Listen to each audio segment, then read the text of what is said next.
Hi, I'm Danielle Coleman, and welcome to Motivational Interviewing Training. This training will be a 12-hour training that will be delivered in two parts. There'll be a day one component and a day two component. The training will include information I share, activities, and links to videos of motivational interviewing being delivered in action. I hope that you enjoy this training, and when needed, please feel free to stop it so that you can engage in discussions and or engage in activities and take a break when needed. Thank you so much. I hope you enjoyed the training. Now, here's a look at the agenda for day one. The agenda for day one for our training is going to be defining change, defining motivation, and then ultimately defining motivational interviewing. We're going to examine the spirit of motivational interviewing. We're going to talk in-depthly about partnership, acceptance, compassion, and evocation. Then we're going to review the core skills of motivational interviewing. Those core skills are referred to as OARs. O is for open-ended questions, A is for affirmations, R is for reflections, and S is for summaries. And then we're going to close the day out with a discussion of the four processes of motivational interviewing, engaging, focusing, evoking, and planning. And that is going to be the conclusion of day one. All right, motivational interviewing is an effective technique for helping clients connect to the change that they seek. Now, a lot of times working in the mental health field, we are working with individuals who want to change. Maybe they want to stop drinking. They want to stop using drugs. They may want to change their job. They might want to go back to school. So they might have goals and things that they aspire to, things that they want to accomplish. And sometimes accomplishing goals requires changing behavior. Change can be hard. Change can be sometimes very hard. And for some, change could feel impossible.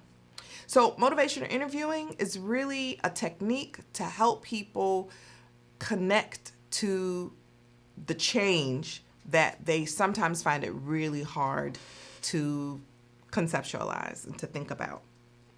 So we're going to start with a quote. People are better persuaded by the reasons they themselves discovered than those that come into the minds of others. So what this is really saying is that the clients that we work with, the individuals that we're helping using this technique, it's really going to be best when they come up with the ideas to change themselves. So what we're doing as providers, as clinicians, as therapists, as helpers, is we're listening for the client to identify the change and their reasons for change. And then the change actually will happen because they are believing and hearing themselves talk about it. What we have to do is just point out that change when we hear it. Change. Now, everybody encounters change at some point. I think I mentioned a little bit ago that change can be hard. Sometimes change is slow. Sometimes change is long. And there's something that's called ambivalence. And we're going to talk about that a little bit later. And it happens a lot in the context of change. A lot of difficult decisions are common. Buying a house, going back to school, losing weight, stop smoking. Change is encountered by the youngest of us and the oldest of us as people. We're constantly engaged in some sort of change. So the bulk of these 2 days of training is really going to be centered on this concept of change. How do we connect people to it? And what does it take to really be successful with it? Let's talk about how we're defining change. There are lots of different things that come to mind when we think about change. replacing something with something else. The act or making something different, turning or converting something, moving from one place, moving from one situation, changing to another circumstance, arriving at a new place. All of these are ways that we define change. It means something different to everybody, but everybody has some idea about what it means to them. So I want you to consider, as we're thinking about change, I want you to think about, how do you handle it? Is there ever been a time in your life when you've had to experience change? Well, surely there has been, but I want you to think about it. I want you to think about a time where you really had to change, made a change, you had a change experience happen. Sometimes change isn't what we want to have happen. Sometimes it happens because of life circumstance and situation. Unfortunately, sometimes change occurs because we've lost a loved one, we've lost a job. Because of natural disasters, sometimes people lose their homes, and because of this, change occurs. As you're thinking of these experiences, I want you to consider, was it difficult? Was it easy? What helped you get through it? And then what was the final outcome? Take a couple minutes and talk to your neighbor about change.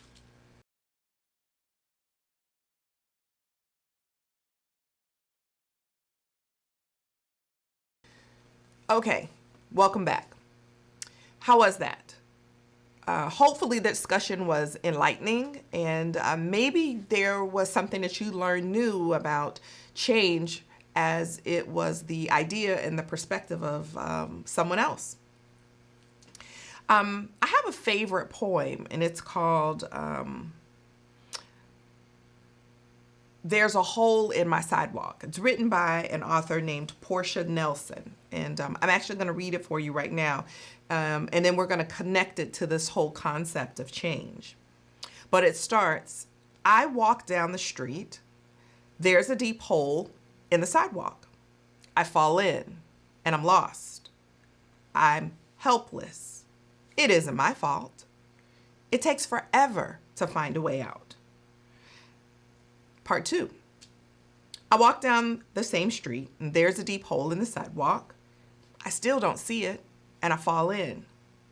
I can't believe I'm in the same place again, but it isn't my fault. And it still takes me a long time to get out. Part 3.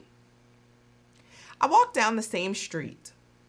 There's a deep hole in the sidewalk and I see it there and I still fall in. Now it's a habit. It is my fault. But I know where I am and I get out immediately. Part 4. I walk down the same street. There is a deep hole in the sidewalk. I walk around it. Part 5. I walk down a different street. This is my favorite poem. This is absolutely my favorite poem. And it is called There's a Hole in My Sidewalk. Again, it's written by Portia Nelson. This poem is, for me, a really clear visual of change.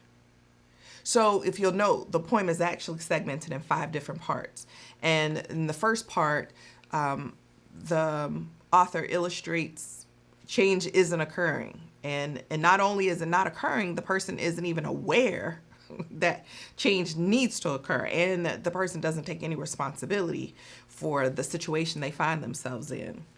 And then the second part of the poem, the person continues to make the same mistakes, and they still aren't taking responsibility for their decisions. They aren't seeing change. Change hasn't occurred. In this third portion of the poem, they continue to make the mistakes, but now they're having some realization about, okay, maybe there is some responsibility that I have for this experience. The fourth portion is the person totally makes a different decision. And the fifth portion is they make a different decision that's a significant different decision. That's exactly what we're doing with our clients and the persons that we work with and the persons that we help, is that we are, instead of telling them what to do, because that clearly doesn't work, because if it would, the people at my house would be putting dishes in the dishwasher with no prompting. But just telling people what to do does not work. But helping people connect to what they want to do and the reasons why they want to do it and how they're going to be able to achieve it does work. And that's what motivational interviewing helps us help clients do. Well, I think everybody's familiar with this guy. Michael Jordan says, some people want it to happen, some people wish it would happen, and others make it happen. So Michael could be talking about a whole lot of things, right? But we know he is a master motivator. He motivated his teams to, I think they had 5 championship wins. And he, of course, is debatable as the greatest basketball player of all times, but certainly has been very successful. I think when we think about motivation, we think about people like Michael Jordan, who push themselves, and not just themselves, but push others around them and push them in a really healthy way. Here's another opportunity for you to engage in an activity. Think about things that motivate you. I want you to discuss with your another participant in the training and make a list of all the things that you can think of that motivate you. What keeps you going? A lot of times people will say that their children or their family members are their why. This is why I get up. This is why I come to work. This is what matters to me. I want you to think about and make a list of those things.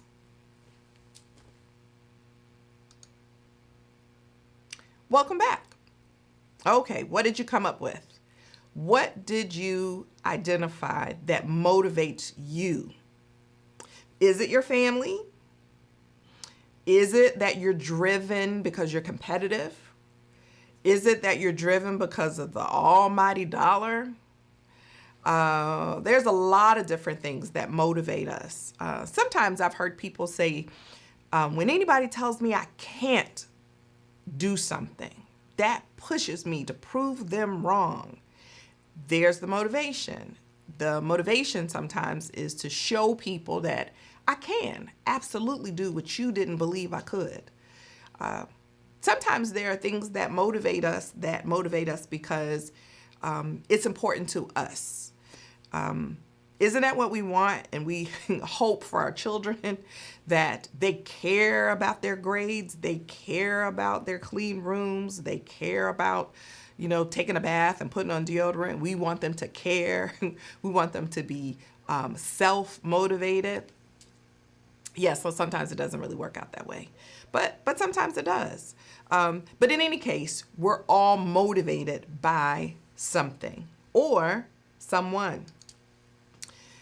And there's this. Our motivation can sometimes be hindered. There are things and barriers that get in the way of us being motivated. How about this? Don't you have anything that doesn't involve being a go-getter? Total. This is a total. Obviously, it's a cartoon, but it's a total oxymoron for being motivated. The person wants a job, but they don't want a job where they have to be a go-getter. Don't you know people like that? And it's so frustrating when people, they say they want to excel in life. They say they want to get their driver's license, then they don't study the driver's license book. Or they say they want to get a job, but they haven't finished high school. Or they say they want to finish high school, but then they don't show up for class. So what hinders motivation? What do you think gets in the way? I want you to think about that. What do you think gets in the way of being motivated? Is it because people are lazy? Maybe. Is it because change is hard?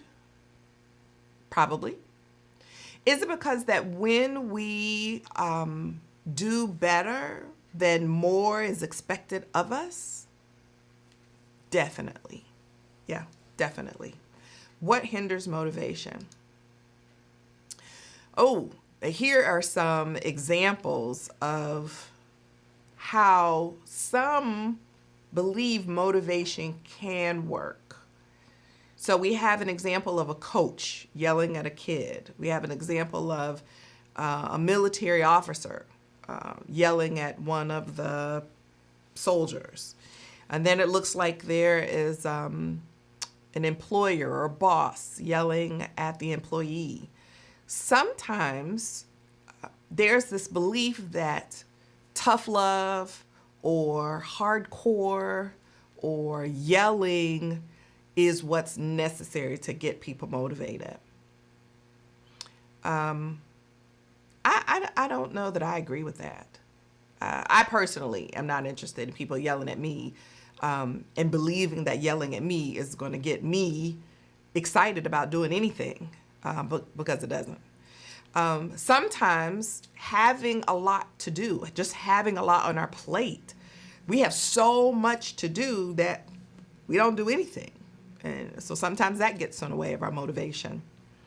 Sometimes when we feel down on our luck and we just feel like nothing is going our way and, we don't have any friends and we don't have any money and we don't have anybody to turn to. Sometimes feeling alone gets in the way of us being motivated.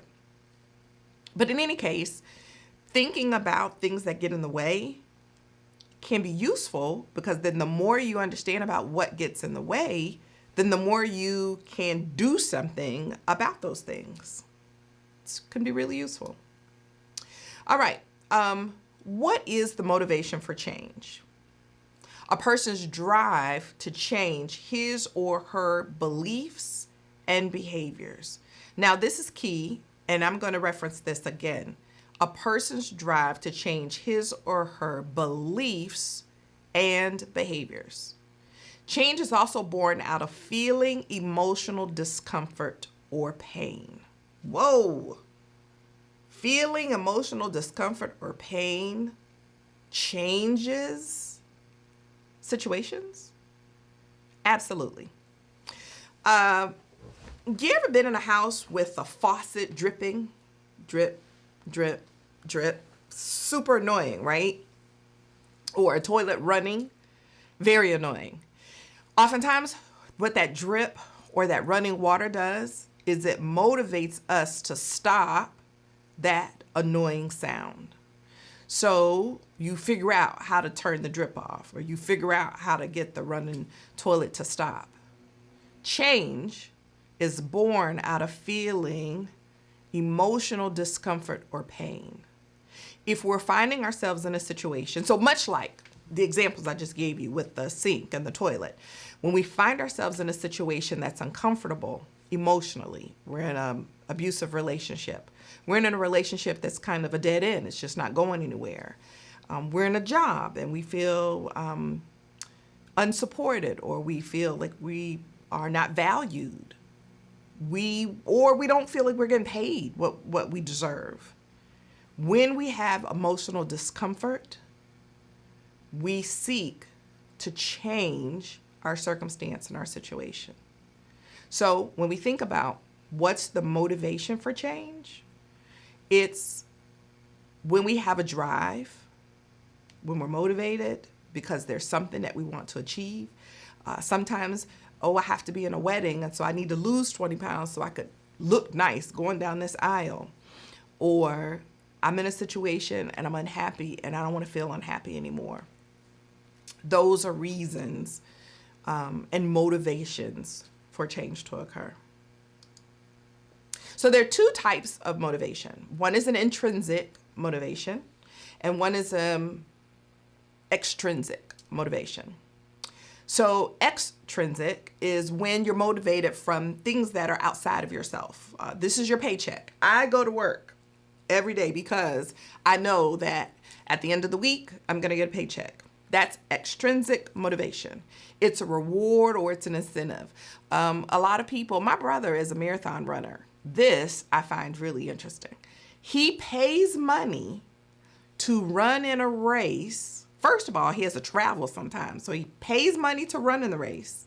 Then he pays money to buy a plane ticket to fly to California to run in a race where he just has the satisfaction knowing he ran in the race. So sometimes there are rewards that are outside of us, like paychecks or trophies or trips, money. But sometimes there is that internal feel good.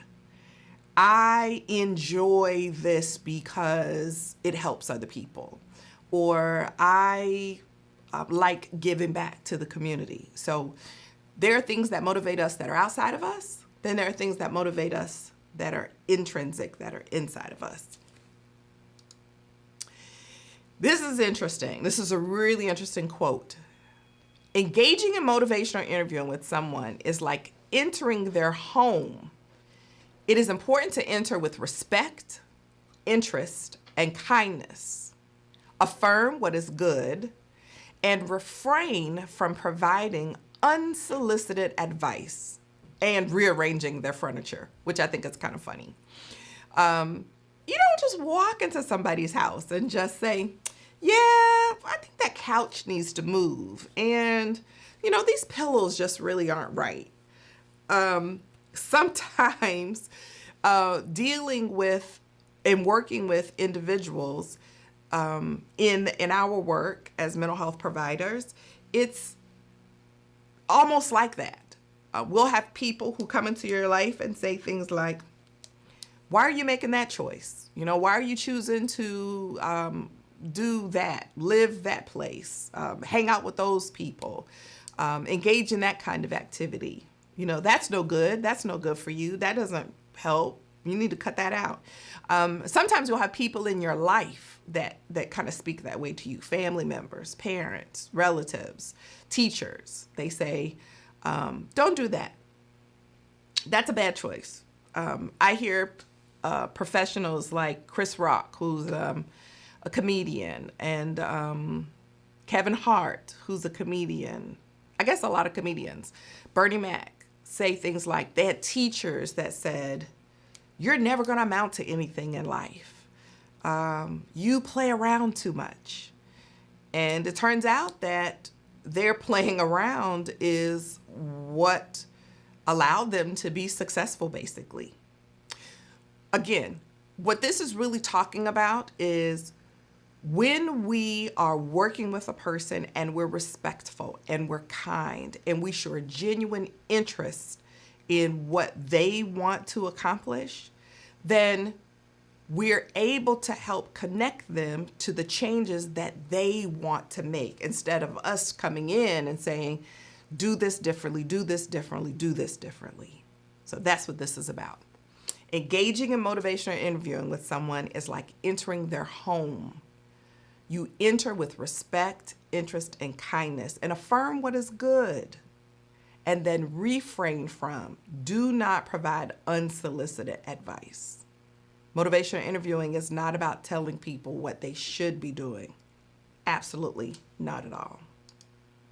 Well, here we come to the definition of motivational interviewing. It is a person-centered counseling style for addressing the common problem of ambivalence. I told you that we were going to talk about that again, about change. It is designed to strengthen an individual's motivation for and movement toward a specific goal by eliciting and exploring the person's own reasons for change within an atmosphere of acceptance, collaboration, and compassion. Now, that's a whole lot of words for basically saying, number one, motivational interviewing is about the person that we're helping, not us. It's about them. When we are able to understand ambivalence, their misgivings about change, I kind of want to do it, but I kind of don't. That's ambivalence. I feel like it would be good, but I'm not really sure. That space. When we are able to acknowledge and recognize that that space is there and it's present and it's significant, then we can help them move towards whatever change that they want to try and accomplish. Motivational interviewing is designed to strengthen an individual's motivation. We're not telling them what to do because we can't make them be motivated, just like that yelling, but we are encouraging them to identify their own reasons for change and helping them with accepting who they are, collaborating with them, and being compassionate. Sometimes people are dealing with change around really sensitive topics like not using drugs. And if it were as easy as just saying, cut it out, then nobody would be doing drugs because somebody in their life would say, cut it out. But that's not what makes change happen. It isn't just saying, cut it out. It's about being empathetic and kind and person-centered. Those are very important characteristics and qualities when we're engaged in this kind of work.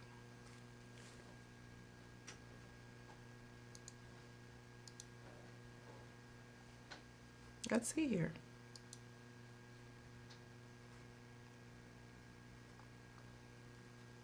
I can't make the slide advance.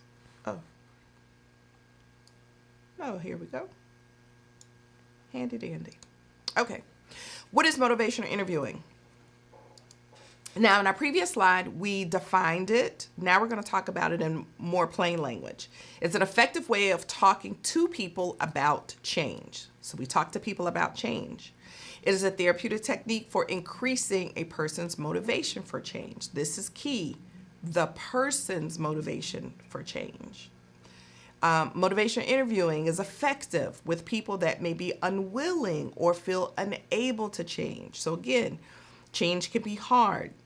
A person who might be unwilling to change could be maybe a smoker, or a person who drinks, and because those things are addictive. Smoking is addictive. The nicotine is addictive. Drinking can be addictive. Using drugs can be addictive. So people may want to change, but feel unable to change. I can't. For some, it could be giving up Krispy Kreme donuts. It's too hard. Can't do it. Accepts that ambivalence about change is normal and often necessary in the process of change. Again, ambivalence, there that word is. We're going to talk more about it. But let's think about ambivalence not as an enemy of change, but as normal in the context and necessary in the process of change. It's an interesting concept. An effective way of helping a person resolve their ambivalence about change. It's another act of motivational interviewing, and supports the belief that people are ambivalent about change versus weak or resistant to change. Now that's key. It's not helpful to think of somebody as resistant and weak, but instead ambivalent. There's value in being able to acknowledge ambivalence. All right, this moves us to why and how does motivational interviewing work. So here, motivational interviewing is identified by the initials MI, and you'll see that throughout the presentation. Motivational interviewing supports self-determination theory. Self-determination theory is about when we work with individuals to meet their needs and when we help them accomplish the things that they want to accomplish, we support their autonomy. We support their ideas around self-acceptance.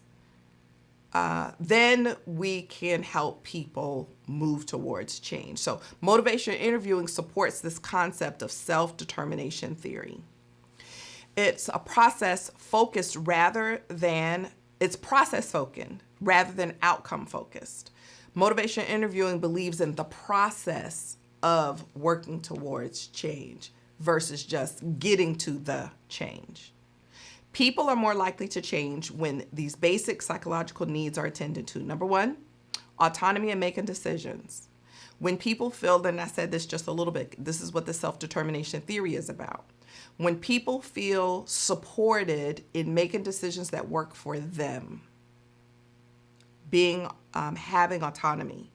As a social worker, I've worked with lots of different individuals, and some have different issues. For some individuals, I've worked with adults who have been identified on the IDD spectrum, so persons with developmental disabilities.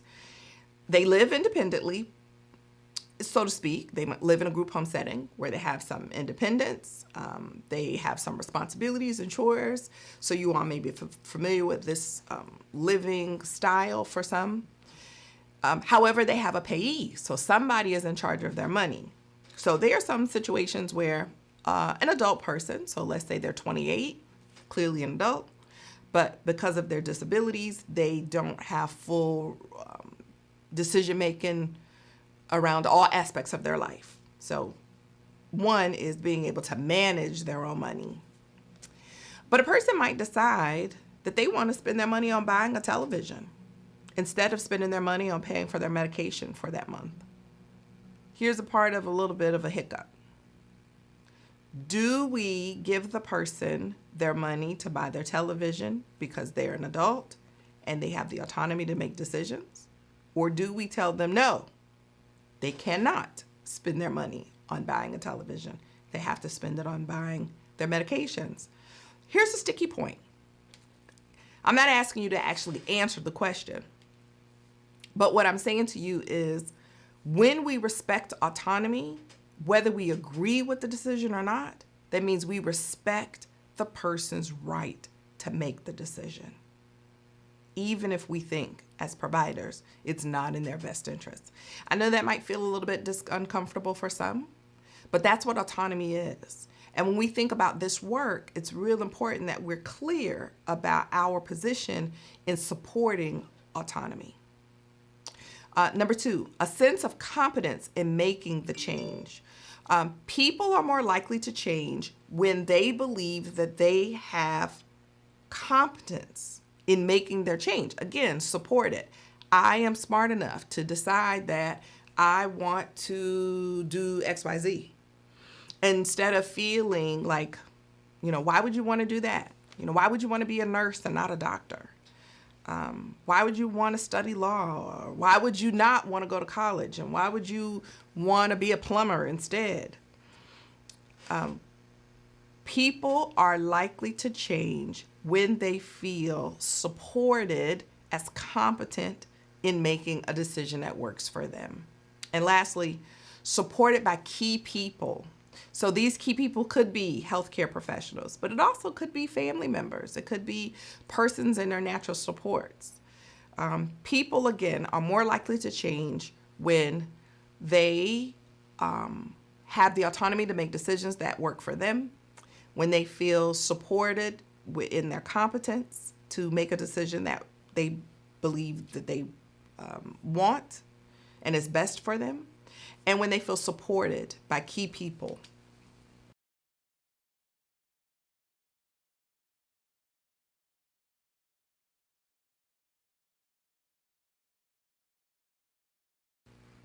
Why and how does motivational interviewing work? All right. Decisions. The kinds of things that motivational interviewing can assist with. There are lots of things that people are making decisions about all the time.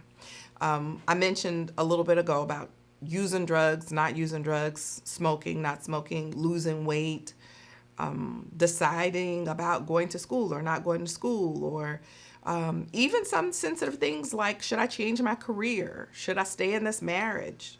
Should we adopt? If we've been trying to have kids and we haven't been able to successfully, should we adopt? Should we not adopt? Should we parent these children that are in our family that may be going to foster care because our third cousin removed can't take care of them or isn't able to take care of them? So there are lots of decisions and things that we never imagined that we might have to make a decision about. Lots of decisions. Motivational interviewing and problems. What kinds of problems does motivational interviewing address? Drug addiction problems, diet and weight loss problems, exercise, study habits, caring for elderly parents, medication adherence, health issues, financial problems, relationship issues. All of these, and clearly this is not an exhausted list, are issues that motivational interviewing can address. So keep in mind again that as you're thinking about the individuals that you serve, the individuals that you work with, they're going to have various problems. And their change is not going to happen because we tell them, listen, you're 50 pounds overweight and you've got to lose weight if you want to live. That is not what makes a person change. Now, we understand it sounds totally like it's reasonable, logical information. But again, if that were the case for all of us, including myself, who sit here weighing more than they want to weigh, having somebody tell us you need to lose weight should be the enough. But the the reality is it just isn't. Because here we are, sitting, weighing more than what we want to weigh. So again, motivational interviewing can help individuals who are dealing with and vacillating with and feeling ambivalent about making change in these really significant areas of life. Here's a quote by Carl Rogers. Carl Rogers is a really interesting individual. He has a history of being a behaviorist and working in the field of, let's see here in my notes, in the field of person-centered work. And so some of the ideals of motivational interviewing are born out of the work that Carl Rogers did many years ago. Here's a quote from Carl Rogers. "The curious paradox is that when I accept myself just as I am, then I can change." Wow, that's really deep when you think about it. We change once we accept who we are, even though who we are we're not satisfied with, so we want to change. Yes. That's why it's curious. We change when we accept who we are. Person-centered work. As providers, it's really important that we are reminded, that we are mindful, that we're thoughtful about not trying to change other people, because we really don't have the ability to do that. And this is other people, clients, or other people, our own children, other people, our spouses, other people, our parents, our family members, our coworkers. We don't have the ability to change anybody else other than ourselves. And even in our effort to change ourselves, it's not just snap your fingers, easy to do. So what Carl Rogers is saying that in order for us to really be successful to change, we've got to be able to accept our own selves where we are currently. Person-centered work. It's a really cool concept.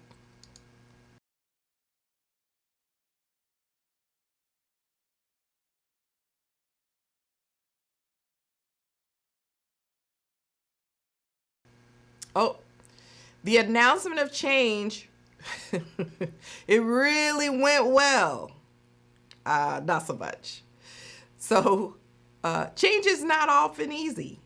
We've said that, right? We've already talked about the various different kinds of changes and change experiences you've had, the difficulty and the challenges with the changes that you've had to deal with. Sometimes people can get real hostile, depending on what kind of change that you're asking them to consider.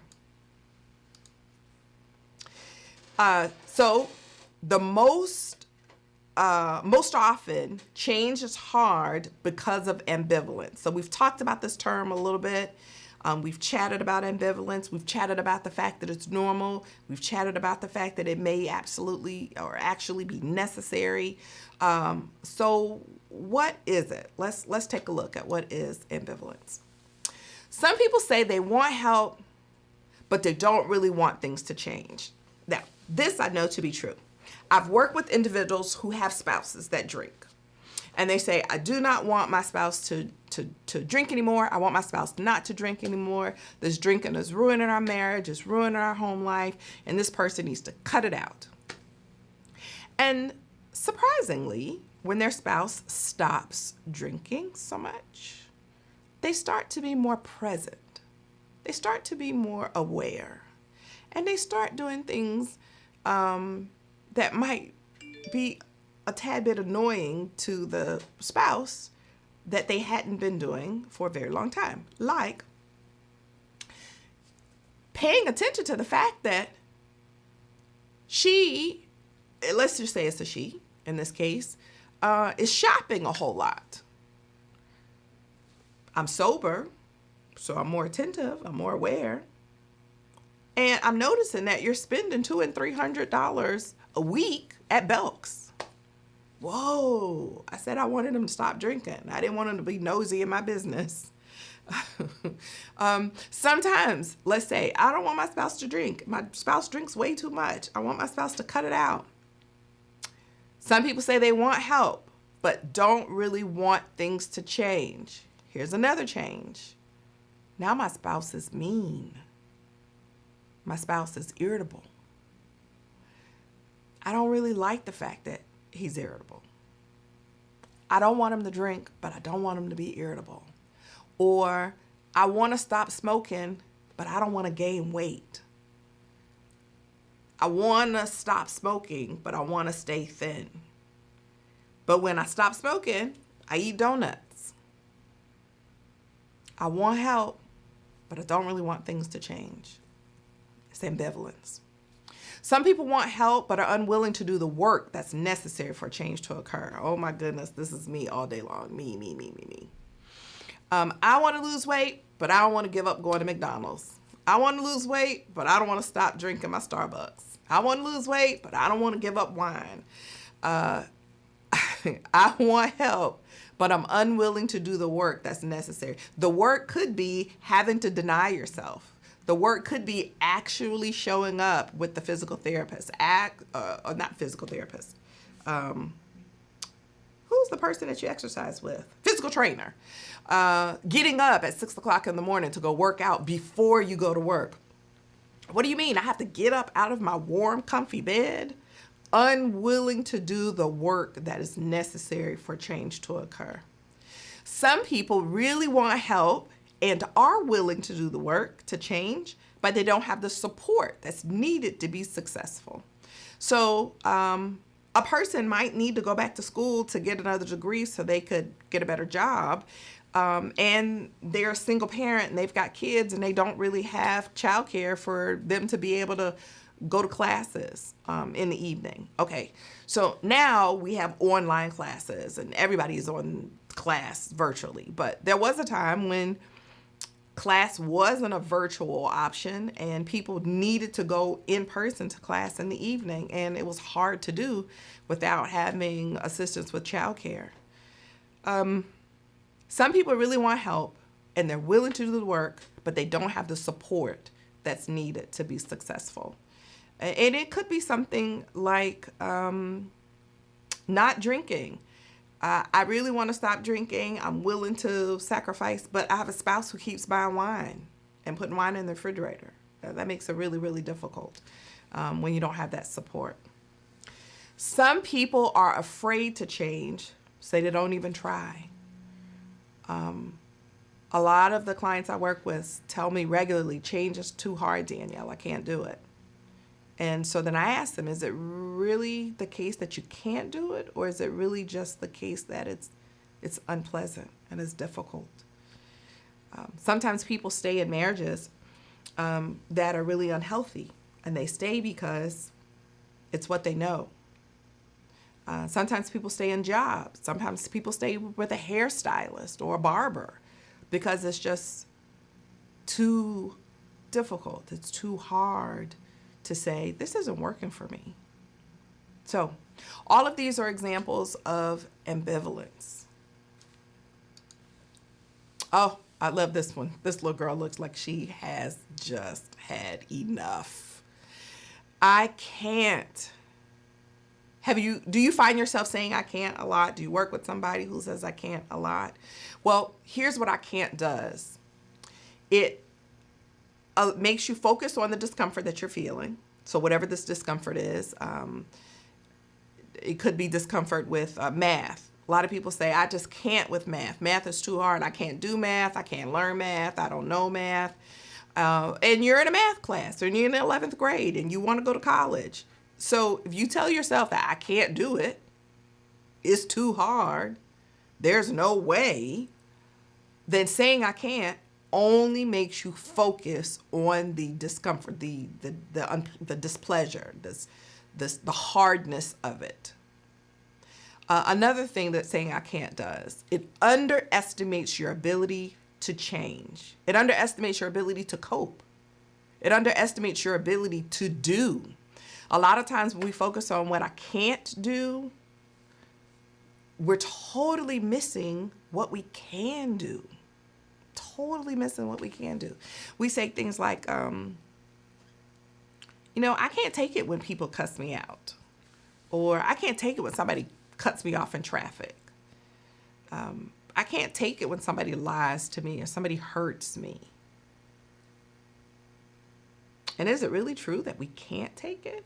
Or is it really more true that we don't want to take it? There's a difference, even a shift in I don't like it versus I can't. I don't want it versus I can't. Can't really is hopeless, helpless talk. I don't want it, I don't like it is talk that's stronger because I am taking ownership over my situation.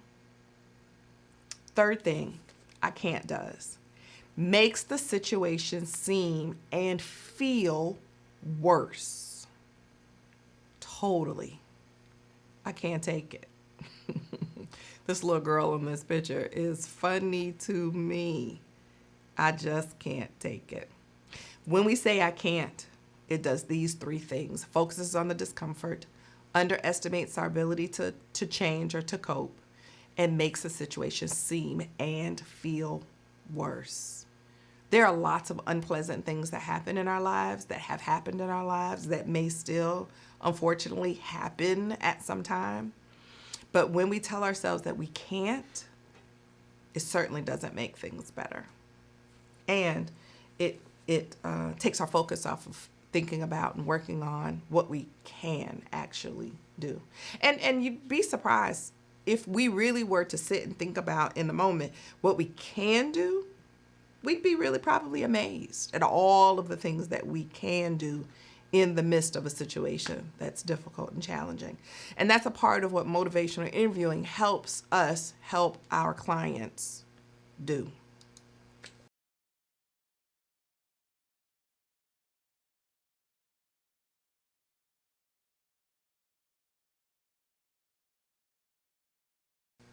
There we are, ambivalence. The coexistence of opposing attitudes or feelings towards a person, an object, or idea. I kind of feel like I do, but I kind of feel like I don't. Uncertainty or indecisiveness as to which course to follow. Should I study mechanical engineering or should I study, chemical engineering? Should I study nursing? Or should I study education? Oh my goodness. Should I go to Carolina or should I go to Duke? Ha ha ha ha, for all those out there who have some preference about one or the other. Lacking certainty or the ability to make decisions, ambivalence is what it's hard for me to make up my mind. And a lot of times we use this, the term as we just talked about, indecisive. I can't make up my mind. I can't make up my mind. So all of these terms over here to your right, vacillation, doubt, fence straddling, feeling unsettled, feeling stuck, having a double mind, feeling uncertain, having some kind of conflicting feelings.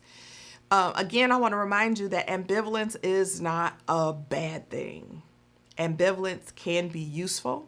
Ambivalence is very normal, and it can be really useful in this work of motivation or interviewing. Because again, our focus isn't on trying to make the person change. Our focus is on helping the person to accomplish and connect to the change that they seek.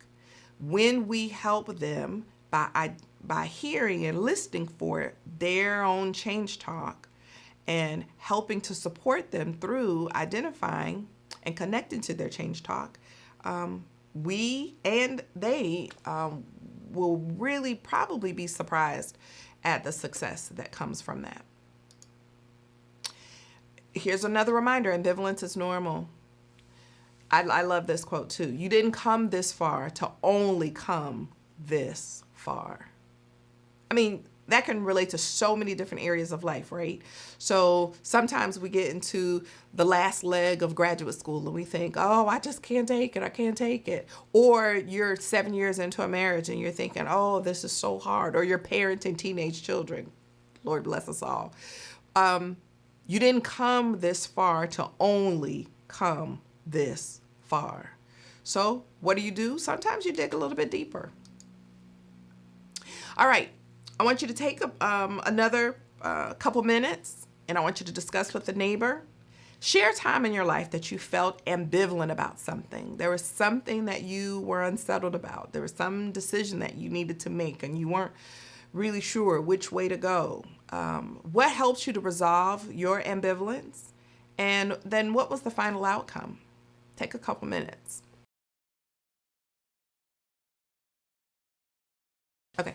All right. So now we've defined ambivalence. We've talked about ambivalence a little bit. I want to share that ambivalence, of course, it refers to a person's mixed feelings about change and can be increased by exploring and resolving feelings of ambivalence. You will use reflection, empathy, and various other techniques to help your client better understand their ambivalence, while also directing them towards a resolution. So I mentioned earlier that some of the things that some of our clients may be struggling with might be really significant changes, really significant issues. Struggling with taking a job out of state, which could mean leaving relatives behind. Desiring to leave a miserable marriage, but feeling conflicted because your spouse has a chronic illness. Needing to stop smoking cigarettes, needing to not drink alcohol, needing not to use drugs, but finding it impossible to stop. All very clear examples, classic examples of ambivalence. Another area that ambivalence can sometimes lead to procrastination versus resistance. Procrastination is putting off or delaying, especially something requiring immediate attention. Procrastination, sometimes we procrastinate to pay bills, we procrastinate to open mail, we procrastinate to get an assignment completed. So lots of things that we procrastinate about. Resistance is the refusal to accept or comply with something, the attempt to prevent something by action or argument. So resistance could be eat your vegetables. Nope, I don't want to. And this can start when our children are very young. Babies can turn their head and toss spoons out of the way. Resisting, getting their diaper changed, and wailing and flipping all around. We resist sometimes changes that occur. We get a new supervisor on our jobs, or we get a new minister even in our church. Sometimes we resist change. Sometimes these things happen and we don't like them and we resist. So sometimes we procrastinate, sometimes we resist, and oftentimes when we're feeling unsure, when we're feeling uncomfortable, it leads to procrastination and or resistance. I like these two examples. There's resistance. You can see to the right. I'm not going to do it. I'm not going to do it. You can't make me. Absolutely. I think we can relate to times that we've dealt with some kind of resistance. Procrastination. Guess what? There's stuff I have to do. Oh, I'll do it when I'm done drawing this picture. Now, there's more stuff. Okay, I'll just do one thing. Okay, I'm going to go back to drawing. Now, there's more stuff to do. Oh no, I can't do all this stuff. I got too much stuff to do. And then I'm feeling overwhelmed, so I just don't do anything. And then I feel badly. I feel guilty. And then I begin doing a whole lot of work. And then I get a lot of stuff done. And then I go back to saying, you know what? I'm going to take a break. I'm going to do this. Procrastination. We get into this cycle and we kind of feel like we are a hamster on a wheel. So how does motivational interviewing work? Well, it resolves ambivalence and elicits change. It resolves ambivalence. So we talked a little bit ago about ambivalence is about that feeling unsettled. It's about that being unsure, not really sure what to do, which way to go. Motivational interviewing helps resolve ambivalence and elicits change, pulls out change. Now, how does it do that? How does motivational interviewing elicit change and resolve ambivalence? So there's this idea that there are 4 elements to the core of motivational interviewing called the spirit of motivational interviewing. And it speaks of partnership, compassion, acceptance, and evocation. This is the spirit of motivational interviewing, the crux, the basis, the foundation for motivational interviewing. When we think about a foundation, even for a house, it's a slab that holds the frame and structure of our home. And that foundation has to be solid. It has to be big enough. It has to withstand and support the weight of. So the spirit of motivational interviewing is the backdrop. It's the foundation for how we help our clients move towards and identify this change that they seek.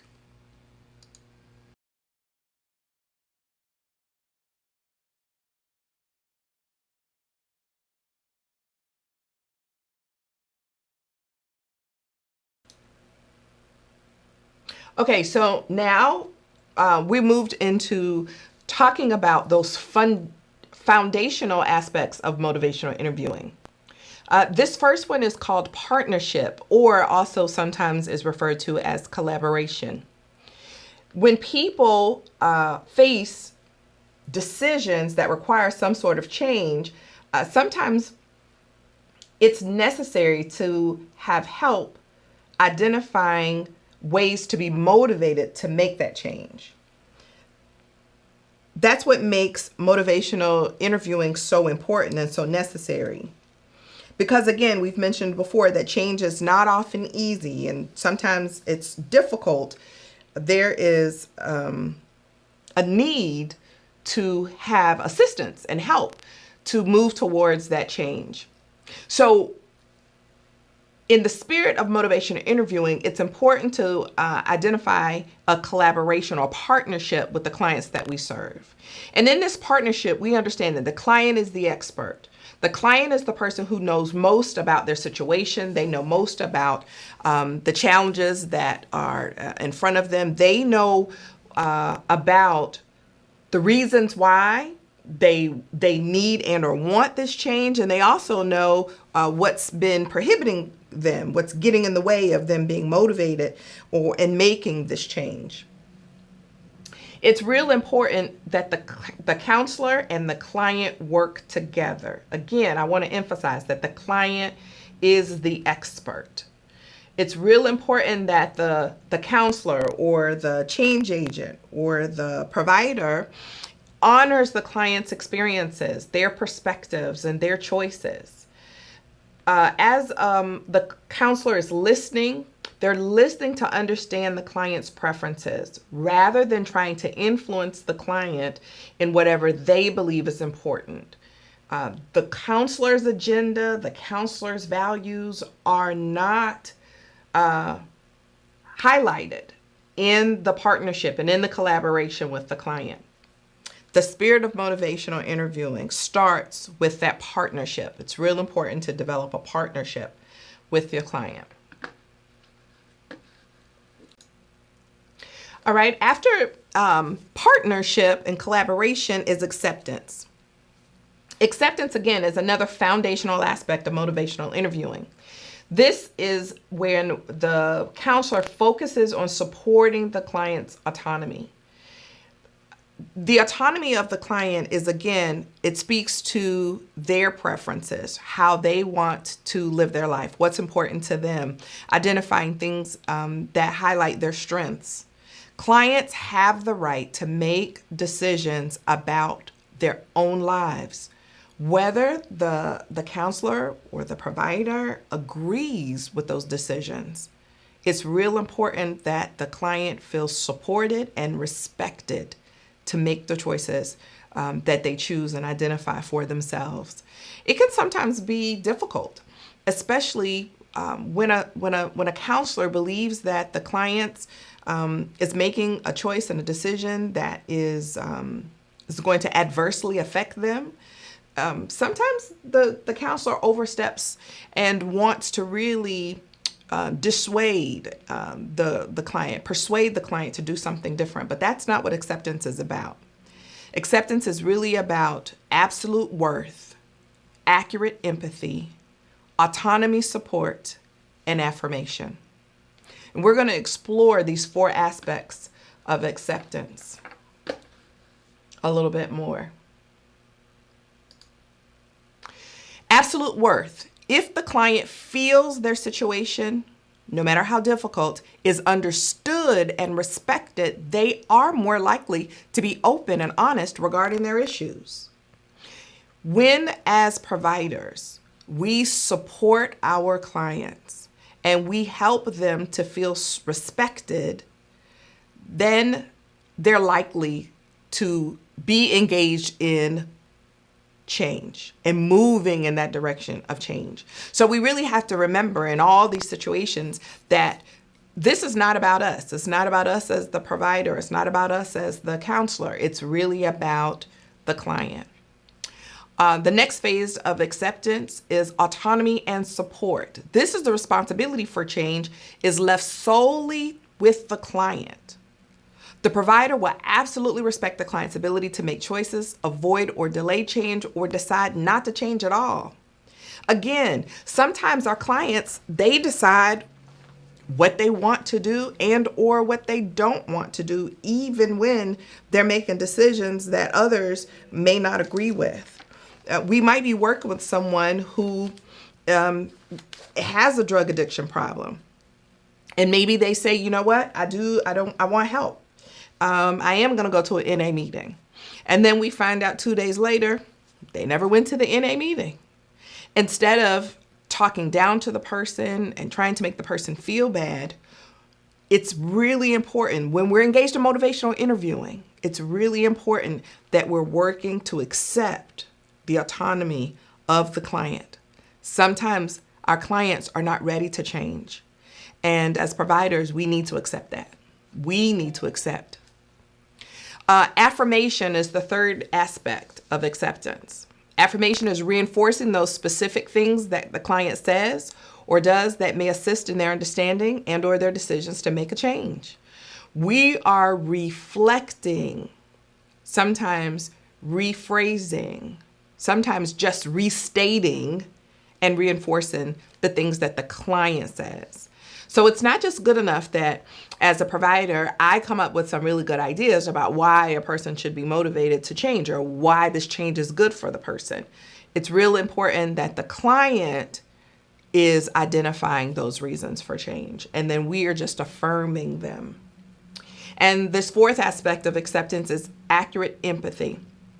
It's about conveying to the client that the provider is really trying to understand what's going on with them and what their problem means to them. Empathy is a real important skill.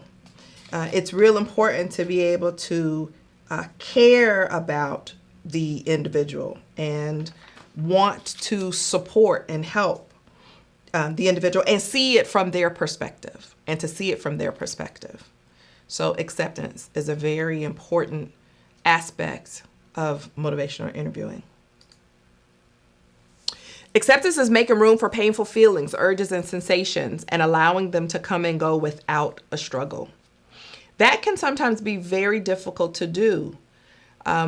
Most people want to shy away from unpleasant feelings. Unpleasant feelings are just that, unpleasant. And so when individuals feel sometimes unrest or they feel anxiousness, that anxious feeling then turns into, and we talked about it a little bit earlier, it turns into procrastination. And sometimes when people are procrastinating, it's perceived to be resistance.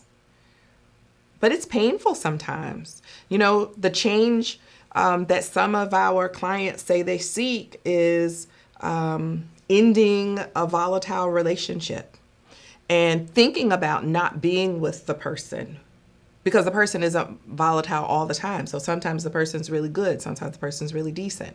And so sometimes it's good.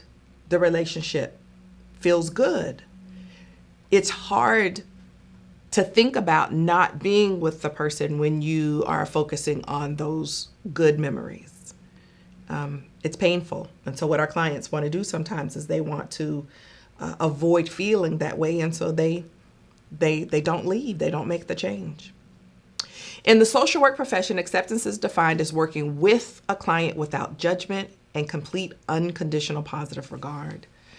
I'm a social worker, and it's one of the main tenets that I hold dear, working with a client without judgment. That means if a person does smoke marijuana and they smoke marijuana daily because it's what helps them manage their depression, or it helps them manage their schizophrenia, or it helps them manage symptoms related to their diagnosis of schizophrenia. It's important that I not judge them for the choices that they make. Acceptance, again, doesn't mean that I agree with their choice. It means I recognize and understand that they have the right and the ability to make that choice. When a client accepts a difficult circumstance, it is not the same as giving in or giving up. So it's also important to make certain that we're not shaming people who have accepted various unpleasant situations, and that we help them not see acceptance as shaming, as giving up or giving in. Sometimes working with a person who's has I mentioned before, an unhealthy relationship, and it's really hard to sometimes accept, okay, it is what it is, that my relative, my sister, my brother, my parent, they're not going to accept my lifestyle. They may not accept my sexuality. They might not accept my partner. They might not accept the decisions that I make about how I live my life. Acceptance doesn't mean a person's giving up. It doesn't mean that a person's giving in. It means that they recognize this situation is what it is.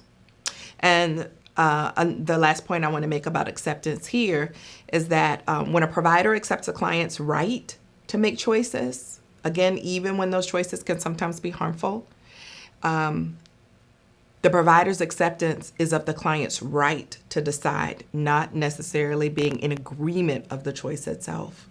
And so it's important that providers are comfortable making that delineation, making sure that they are clear about the differences between I understand that you have the right to whatever it is that you choose to do. And for young clients, sometimes it's hard to accept that they choose not to do their homework, or they choose not to listen and pay attention in class, or they choose not to come to class prepared.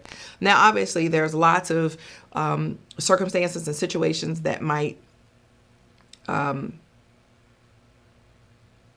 contribute to why a young person isn't prepared or isn't attentive. But for some children who just choose not to, as much as it's frustrating to adults, acceptance of the fact that they have the right to choose, it's a huge component of motivational interviewing. All right, so here we are at another activity. I want you to take some minutes to consider these questions and talk to your neighbor about them. What have been your experiences with accepting your client's decisions? Have you had a client to make a decision that you didn't agree with, that you felt strongly about? Was it difficult to support the client's autonomy? And how can you support the autonomy of your adolescent clients? A lot of times, adolescent clients, their rights, their preferences are ignored. They're ignored by their guardians, they're ignored by their providers, and they're ignored by their teachers.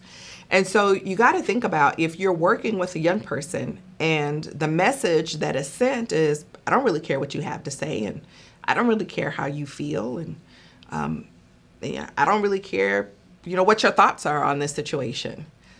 How committed is that young person going to be to work with you or be open to allowing you to help them with anything? Yeah, so take a couple minutes and discuss with your neighbor.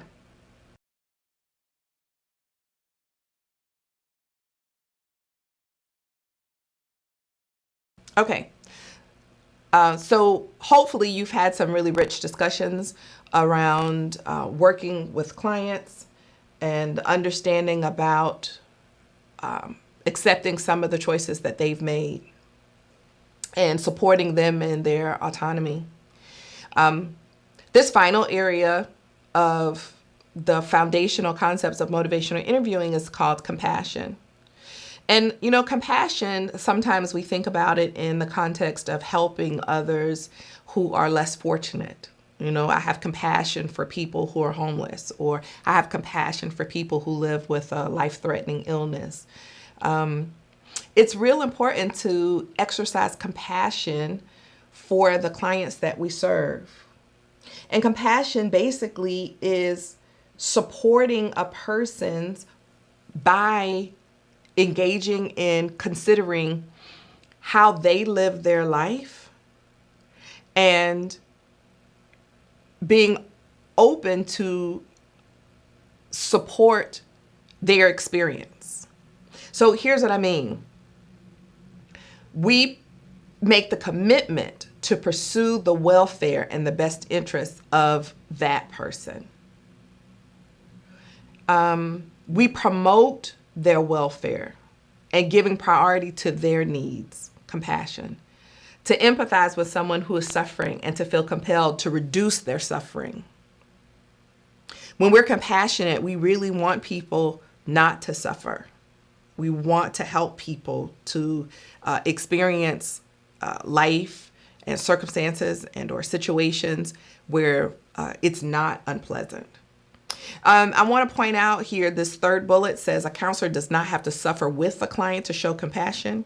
It is true. Sometimes, and I've experienced this myself in my own professional career, it's in particular before I was a parent, I've had people say, well, how can you understand about what it feels like to have these challenges raising a child and you've never been a parent? Well, I think that that's a really good and valid question. But I also don't have to be addicted to crack cocaine to understand how dangerous the addiction is, how compelling, how captivating the addiction is.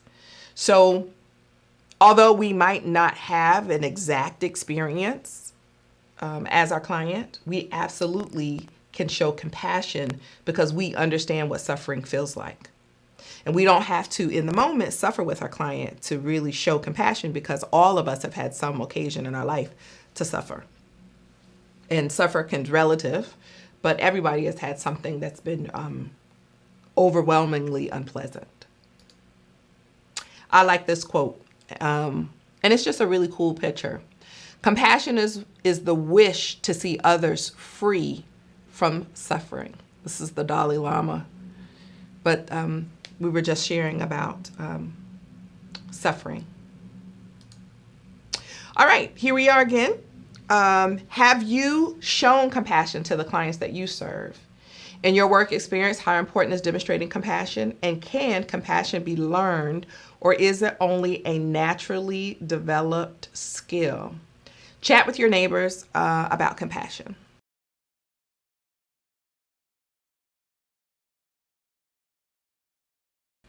Here's our final foundational spirit.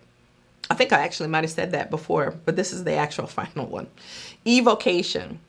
Evocation is acknowledging that the best ideas about change come from the client. It draws on the client's strengths and abilities. Many of you may notice many of these definitions or explanations about the spirit of motivational interviewing bleed into one another. They are often saying similar things.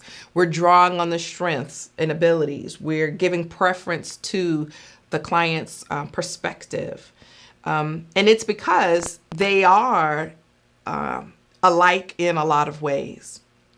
But evocation is when a client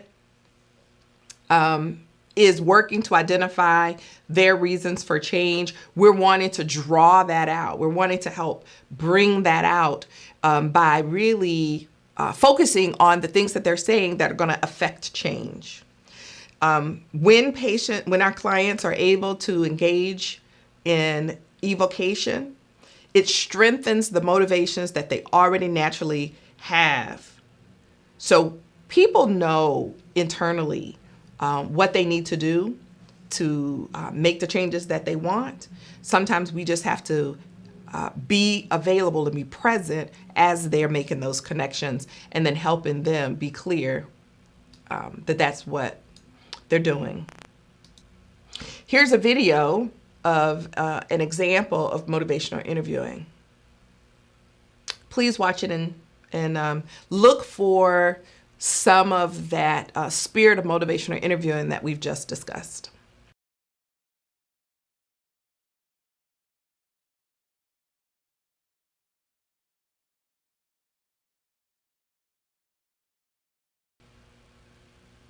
Okay, so this is, again, just to close this conversation that we've had about the 4 key principles of motivational interviewing. And also these 4 key principles are considered the foundation for motivational interviewing, the spirit of motivational interviewing. It is partnership, it is acceptance, it is compassion, and it is evocation. So just as a quick reminder, partnership is that connection of collaboration between the client and the counselor. Remember, the client is the expert. Acceptance. Acceptance is when the counselor respects the client's autonomy and their right to make decisions about their own lives, their potential strengths and perspectives. And it is important to see the world from the client's perspective. Compassion refers to not wanting clients to suffer, to really wanting to see the best in clients and for clients. And then evocation is the best ideas about change come from the client. And those are the ideas that the client will be more likely to follow through on versus the ideas that come from the counselor. The 4 key principles of motivational interviewing. So as you continue to listen to and engage in discussions around motivational interviewing, and when we get into role playing, I want you to be mindful that you are demonstrating these key principles: partnership or collaboration, acceptance, compassion, and evocation. So now we're going to transition to discussing the 4 core skills of motivational interviewing. So we just got done talking about the foundation, the key principles of motivational interviewing. Now we're talking about the core skills. You'll notice that a lot of the terms for motivational interviewing are identified with some kind of acronym. And so OARS, OARS, stands for open-ended questions, affirmations, reflections, and summaries.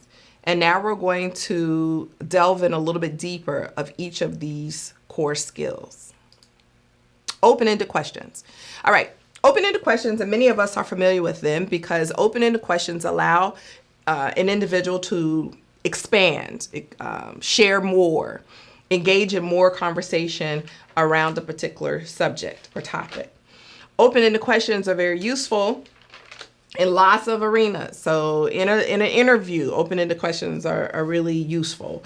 Parenting, open-ended questions are really useful. In fact, one of my favorite open-ended questions when my kids were younger, I would ask them, of course, you ask the young person, hey, how was your day? And a parent is hoping to get, some kind of sharing about their day. And the young person says, fine, it's good. Or I don't know. So it doesn't really lead to more conversation. But I would ask my children, so who did you sit next to at lunch? And they would then share the people who they sat next to at lunch. What kinds of things did you guys talk about at lunch today? Because lunch was a social opportunity. And anyway, it kind of gave an opportunity for us to engage in conversation. And that's what open-ended questions do. Here are some examples. What are the advantages of taking the new job? It's an open-ended question. It's looking for more expanded comments. What would you do differently next time? And what do you think could happen if you were to accept the offer? Open-ended questions. They allow for an individual to talk a little bit more in-depthly about whatever the topic is. All right, for motivational interviewing, open-ended questions are recommended and suggested and very needed. Avoid close-ended questions. Close-ended questions, not so useful. Of course, close-ended questions really are those kind of questions where you're just going to get a yes or no answer. I just used the example, how was your day? Fine. That's the one-word answer. Did you do your homework? That's a closed question. You're going to get a yes or a no. And sometimes, now I will say that as a therapist, there are benefits for closed-ended questions, but motivational interviewing is not an area where closed-ended questions are warranted. Sometimes it feels like an interrogation. And so, again, we're trying to help a person move towards change. If they feel like they're being interrogated, then they're not really going to be interested in talking about change. Sometimes closed-ended questions cause or encourages a person to feel defensive. I talk a lot about I statements as a therapist, and the term you. Sometimes when we are framing things like, why don't you choose blah, blah, blah, blah, blah? Just the fact that you is an identifier in this sentence can create a defensiveness for an individual. So we want to avoid closed-ended questions for motivational interviewing. It's not very helpful. Here are some examples. On a scale of 1 to 10, how would you rate your progress? You're going to get specifically an answer of the scale. How often do you drink alcohol? It's a specific answer that you're looking for. Every week, every day, once a month. Are you feeling better today? Yes, no, kind of. So usually when you're asking close-ended questions, it then prompts the asker to ask more questions to understand as follow-up questions. Motivational interviewing really doesn't want to have a person engage in asking lots of questions about the same one thing. Are you feeling better today? Could lead a person to say, not really. Well, that doesn't give very much information. So then the interviewer might ask, so tell me more about that, which is going to be an open-ended question. And then hopefully the person tells you more. Again, the whole point is in motivational interviewing, close-ended questions, not so useful. All right, so we've talked about the usefulness of open-ended questions. Now let's talk about affirmations. Okay, affirmations. Affirmations are positive statements, much like the one that you see here on the screen. Life does not have to be perfect to be wonderful. Affirmations is the action or process of affirming something or being affirmed. Pointing out positive attributes to clients can build their self-confidence. When we point out someone's positive characteristics, it helps them feel good. I know compliments. Oh, you look really nice today. Oh, that's a nice suit on you. Oh, I noticed that you've gotten a haircut. Those are affirmations, acknowledging something about someone, affirming someone. When people feel supported, appreciated, and understood, they are more likely to engage in change. This is truth. When people feel supported, when people feel appreciated, when people feel understood, they are more likely to engage in change. It can't get any more plainer than that, folks. Affirmations are useful as we are helping individuals move towards change. Here's some examples. You've been working hard on your sobriety.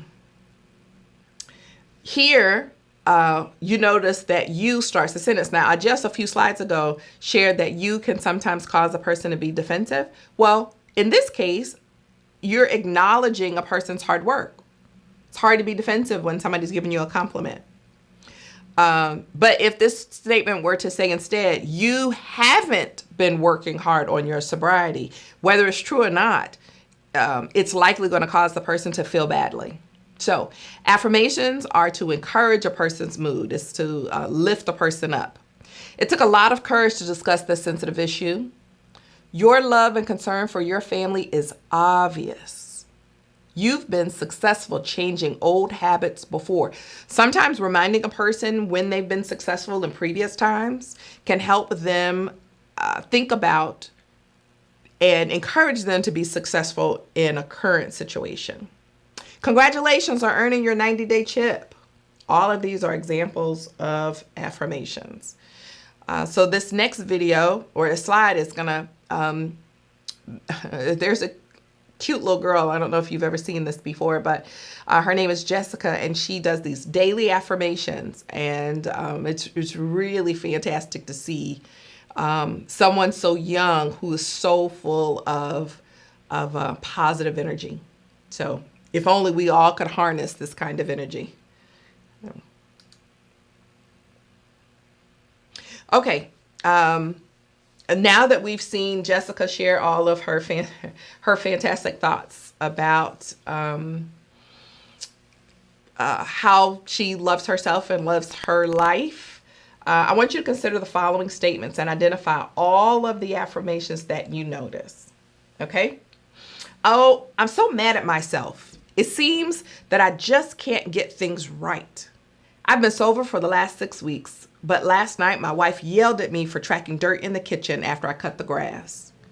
Then we argued, and I said some things that I regret. Sometimes she talks to me like I'm one of the kids. So I left home to go cool off. I was headed to the bar, but decided to go to my friend's house instead. I am embarrassed to say this, but I did drink with my buddy. You know what? I didn't even finish my second can of beer. I poured half of it out. And after I left my friend's house, I called my sponsor, and he met and we talked. Eventually, I went home, and my wife and I talked, and we both apologized. And she explained that she was tired and she was frustrated because she had just cleaned up dirt our kids had tracked into the kitchen. Today, I went to an AA meeting, and I recommitted myself to being sober. So I want you to really consider the statements, the verbiage that I just shared. Did you hear any affirmations? Is there anything that this person, let's say in this scenario, I was the client, is there anything that was said that can be affirmed? Is there anything positive? Is there anything redeeming that this person's said? Let's check out the next slide and see. Okay, let's see here. So the person said that they were sober for 6 weeks. Instead of focusing on the fact that they relapsed, we can focus on the fact that they said they were sober for 6 weeks. The person cared about their home because they were cutting the grass. They were cutting the grass. Instead of focusing on the fact that they tracked the dirt in, we could focus on the fact that they were actually manicuring their lawn. They were caring for their home. You felt bad about the things that you said to your wife after she yelled at you. So there was some remorse. How do we know that? Because the person said so. So we're listening for what the person says.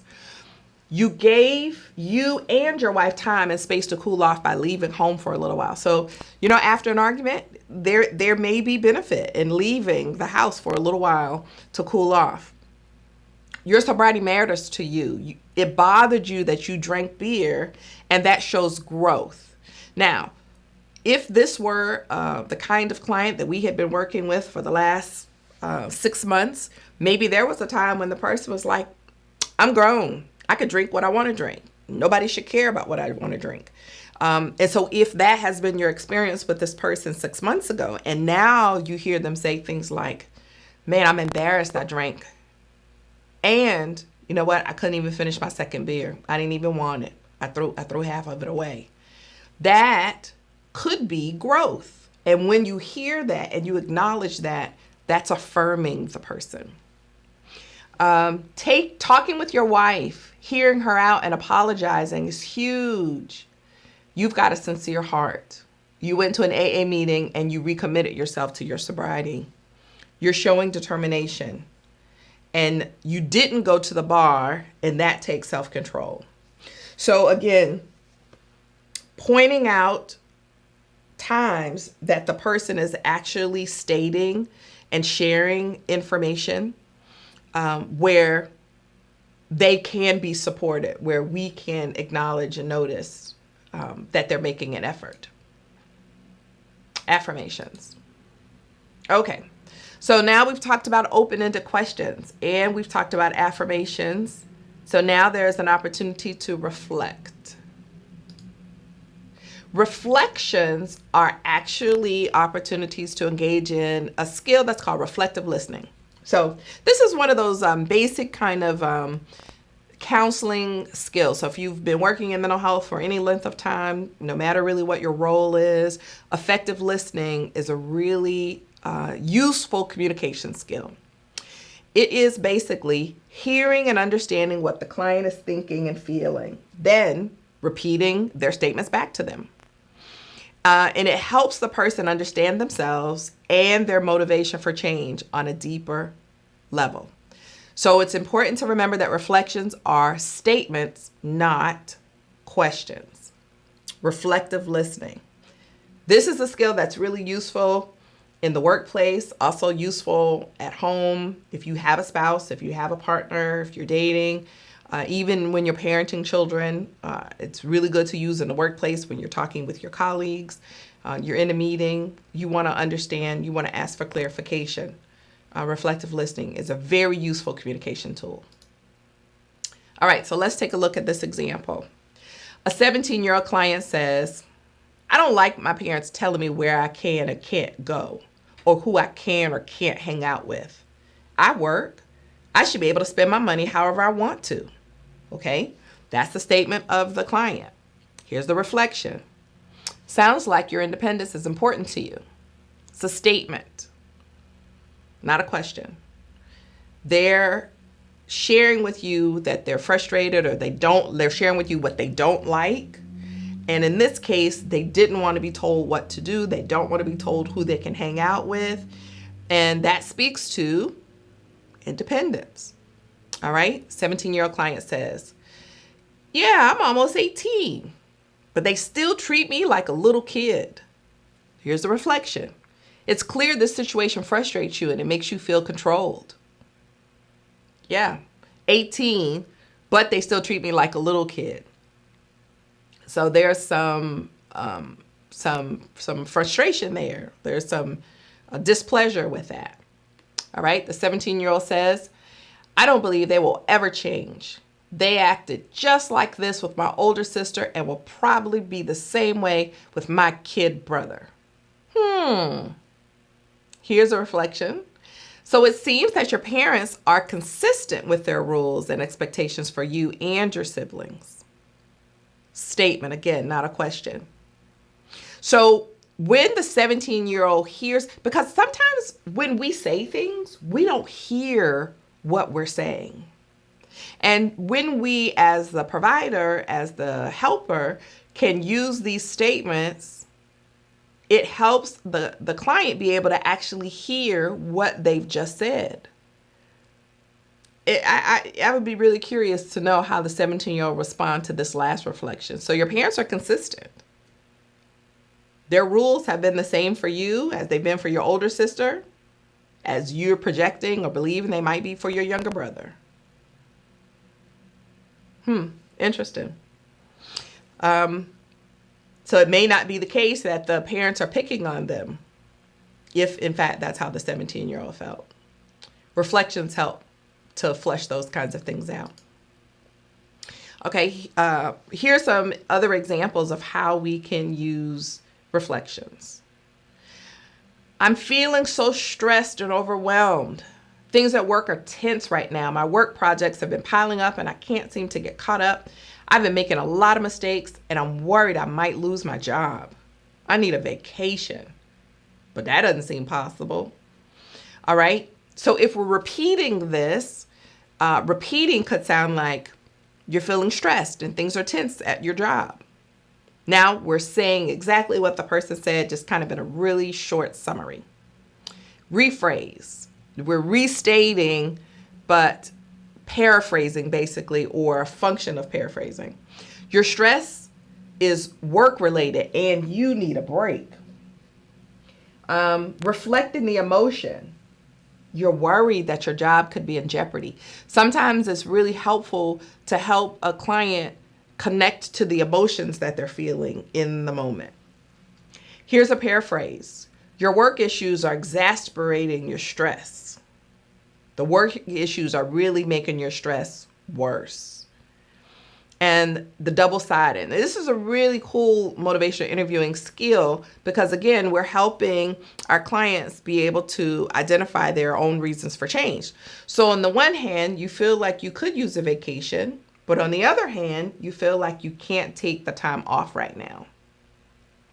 Again, just pointing out, reflecting back, just much like that image, reflecting back to the person what they've said. And when they hear it back, it helps them be clear about which direction they need to move in for change. All right, so here's an opportunity for an activity.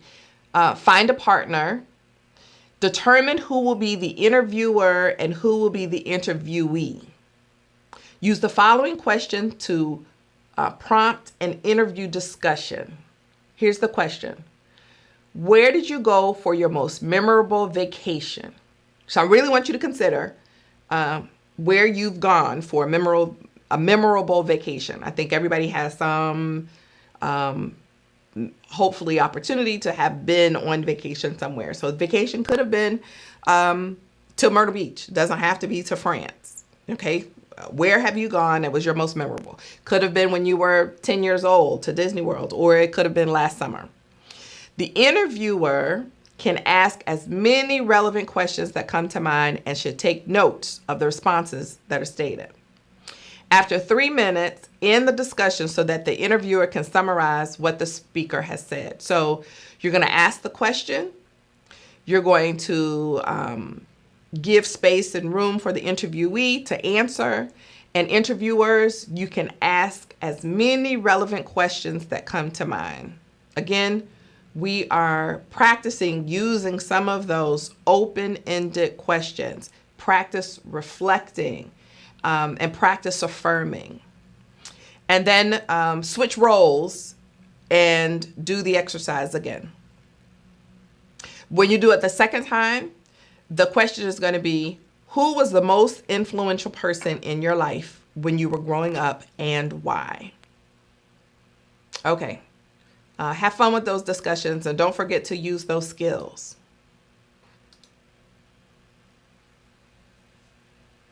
All right. So hopefully you were successful with practicing how to engage a person by using open-ended questions, by affirming, and by using those reflective listening skills. So this is a follow-up. Consider the following questions and discuss with your neighbor. What active listening skills did you use? Did any feelings resonate with you while you were listening? And I'm asking for the interviewer, when you were listening to them share about their vacation or sharing about a person who they influenced them. What feelings resonated for you as the listener? What did the speaker's nonverbal cues communicate? Did you notice any nonverbal cues? For the interviewee, which active listening skills did you notice the interviewer used? Did the listener convey interest in what you were saying? If so, how could you tell? If not, what was missing? A lot of times when we're listening and we find what we're hearing interesting, sometimes we lean forward. I'm wondering if anybody noticed that. I'm wondering if anybody paid attention to how open a person's body language was. Did you feel judged when you were sharing? And if so, what was done that conveyed judgment? And if not, what was done that conveyed support? So sometimes when a person crosses their arms, it could kind of convey in a non-judgmental, in a non-verbal way. I'm not really interested in what you got to say. Oh, I don't see how, that could have been fun. I don't see how that could have been good.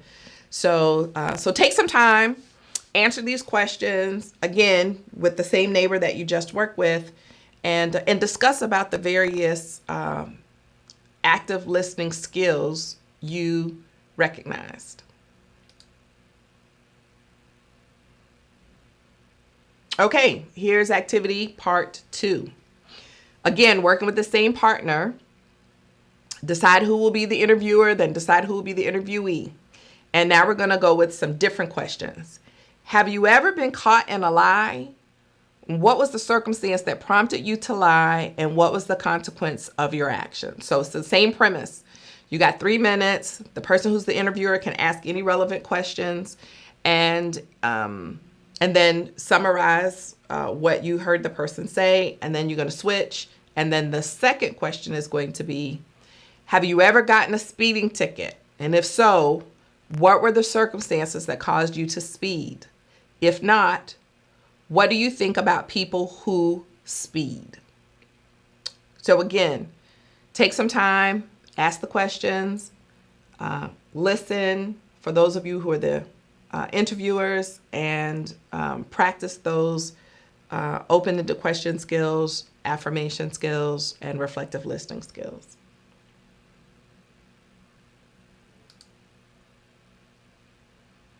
Okay, here's the active listening activity follow-up. What active listening skills did you use? Did any feelings resonate with you while you were listening? And what did the speaker's nonverbal cues communicate? Now, the first set of questions were really innocuous. They were like, hey, where did you go on vacation? Who influenced you? The second set of questions might have been a little bit more sensitive. We're asking about if you've ever gotten a speeding ticket. Have you ever lied? So these questions might be a little bit more emotional provoking. Which active listening skills did you notice the interviewing used? Did the listener convey interest in what you were saying? And if so, how could you tell? If not, what was missing? And did you feel judged when you were sharing? So this is a curious activity because depending on your conversation, your experience may be different. And this is really important because it's important that we're mindful because of the kinds of things that we talk to our clients about. So take some time and really examine, do you see differences from the first set of questions and how you responded to the second set of questions and how you responded?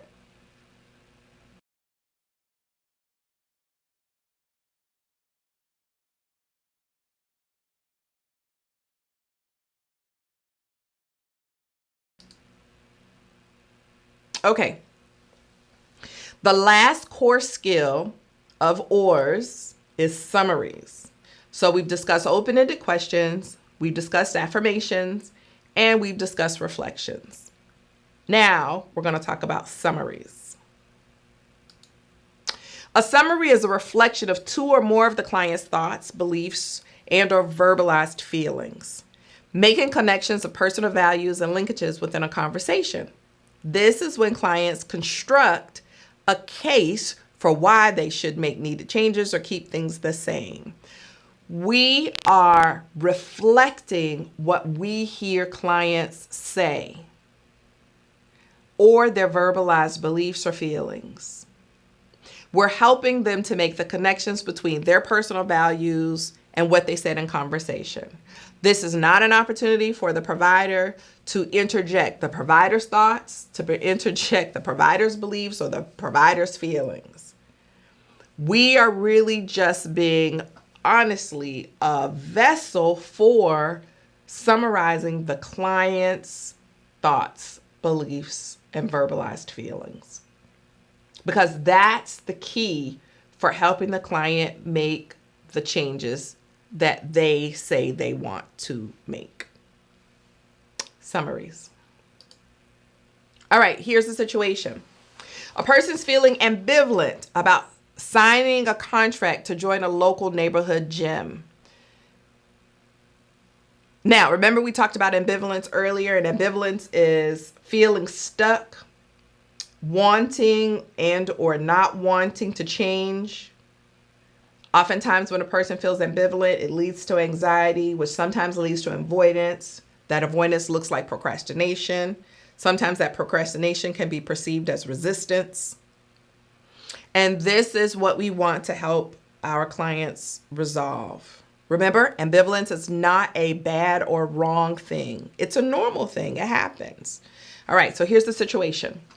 A person says, I want to lose weight, but it's so hard to stay motivated to work out on my own. At my last medical appointment, my doctor told me that if I don't lose 40 pounds in the immediate future, I will be at risk for developing diabetes. I really don't want that because I had a relative to die from complications with diabetes. I live on a budget and I can't afford to pay for a gym membership without giving something else up. The only thing I can think of to give up is shutting off my cable, and I don't want to do that either. I can't live without my NFL channels. All right? How do you summarize these statements? So take a few minutes and summarize what you have heard the person say.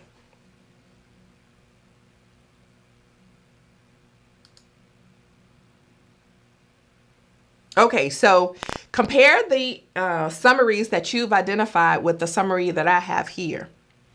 Losing weight sounds important to you, but will also be costly for you. Having cable TV is enjoyable and also important to you. You are concerned about your health and want to make a decision that is going to ensure that you live a better quality of life. The downside to accomplishing the goal of losing weight is that success comes with a sacrifice. However, having improved health could be the difference between life or death.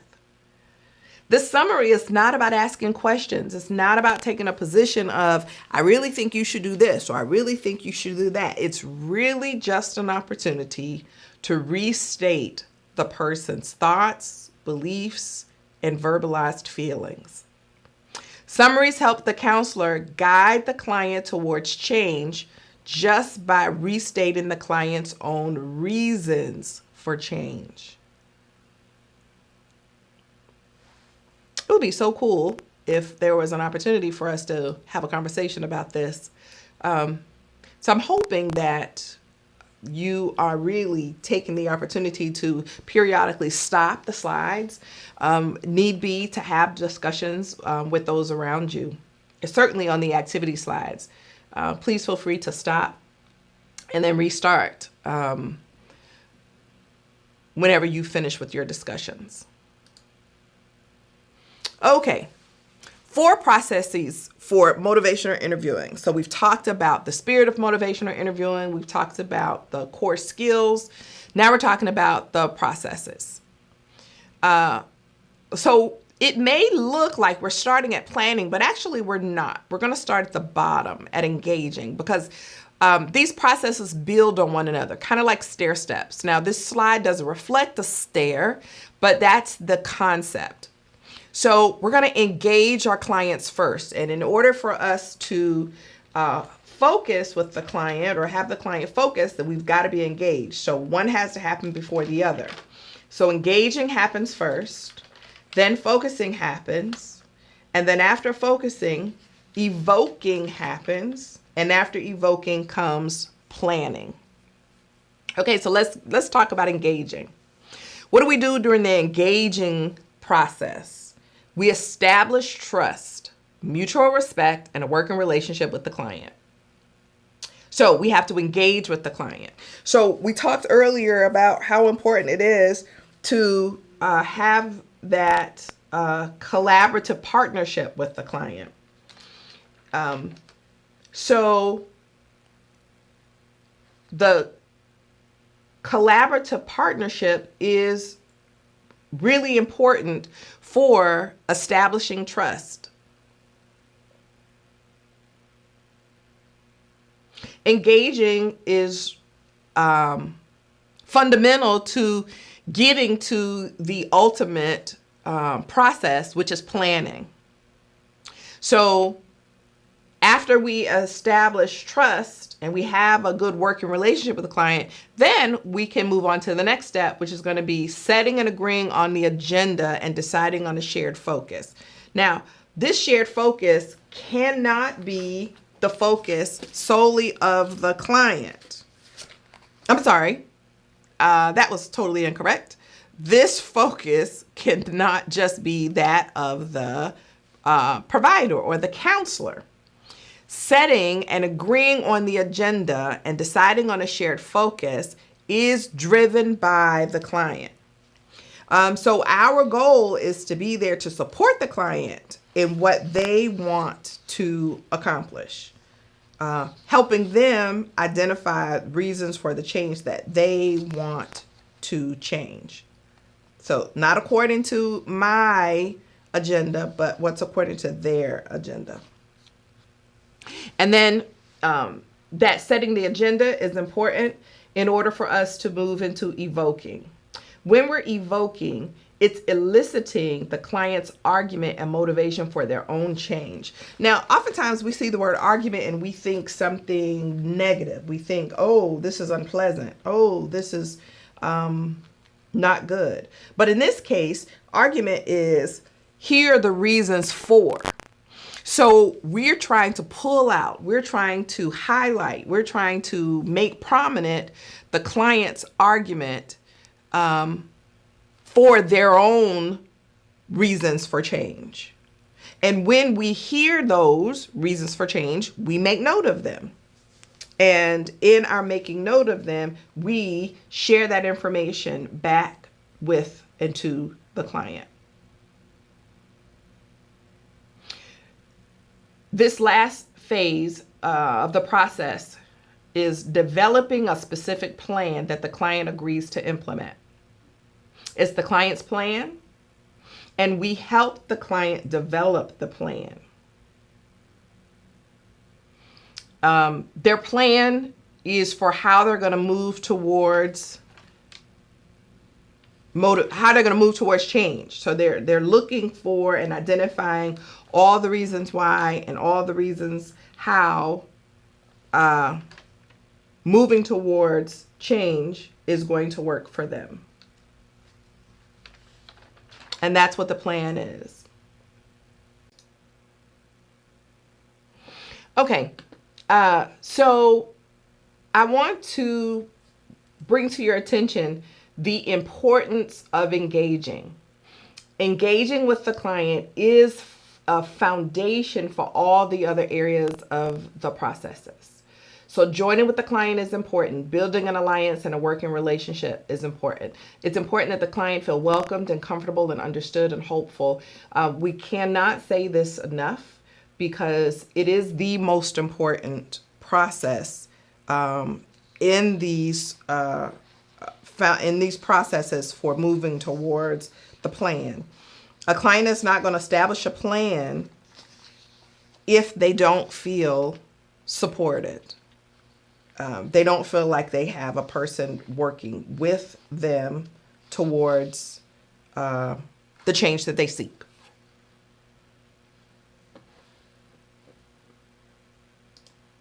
What do we avoid? So it's important to know what to do as much as it's important to know what not to do. So the assessment trap, believing that you are engaging in some kind of interrogation where you're questioning your client, interrogating the client. We've talked about that before. You don't want to get engaged in an assessment trap. It's the clinical error of beginning consultation with expert information gathering at the cost of not listening to the client's concerns. When we're in an assessment trap, we're not listening to the client's concerns. Fixing problems. Sometimes we believe we hear a situation and then we fall right into wanting to fix the client's problem. But fixing the client's problem is not allowing the client to really explore their own arguments for change, their own reasons for change. The counselor as the expert. Again, the counselor cannot be the expert because it's the client's journey. It's the client's journey. The client is the expert. The client knows themselves the best. And when we're respecting the client's understanding and knowledge of themselves, then they feel supported and encouraged, and they're more likely to engage in change. Labeling. Labeling is not helpful. Using labels, identifying people as labels, not helpful. In fact, we need to really work with our clients using first-person language, disengaging the client, turning the client off, saying things and doing things that kind of shuts the client down.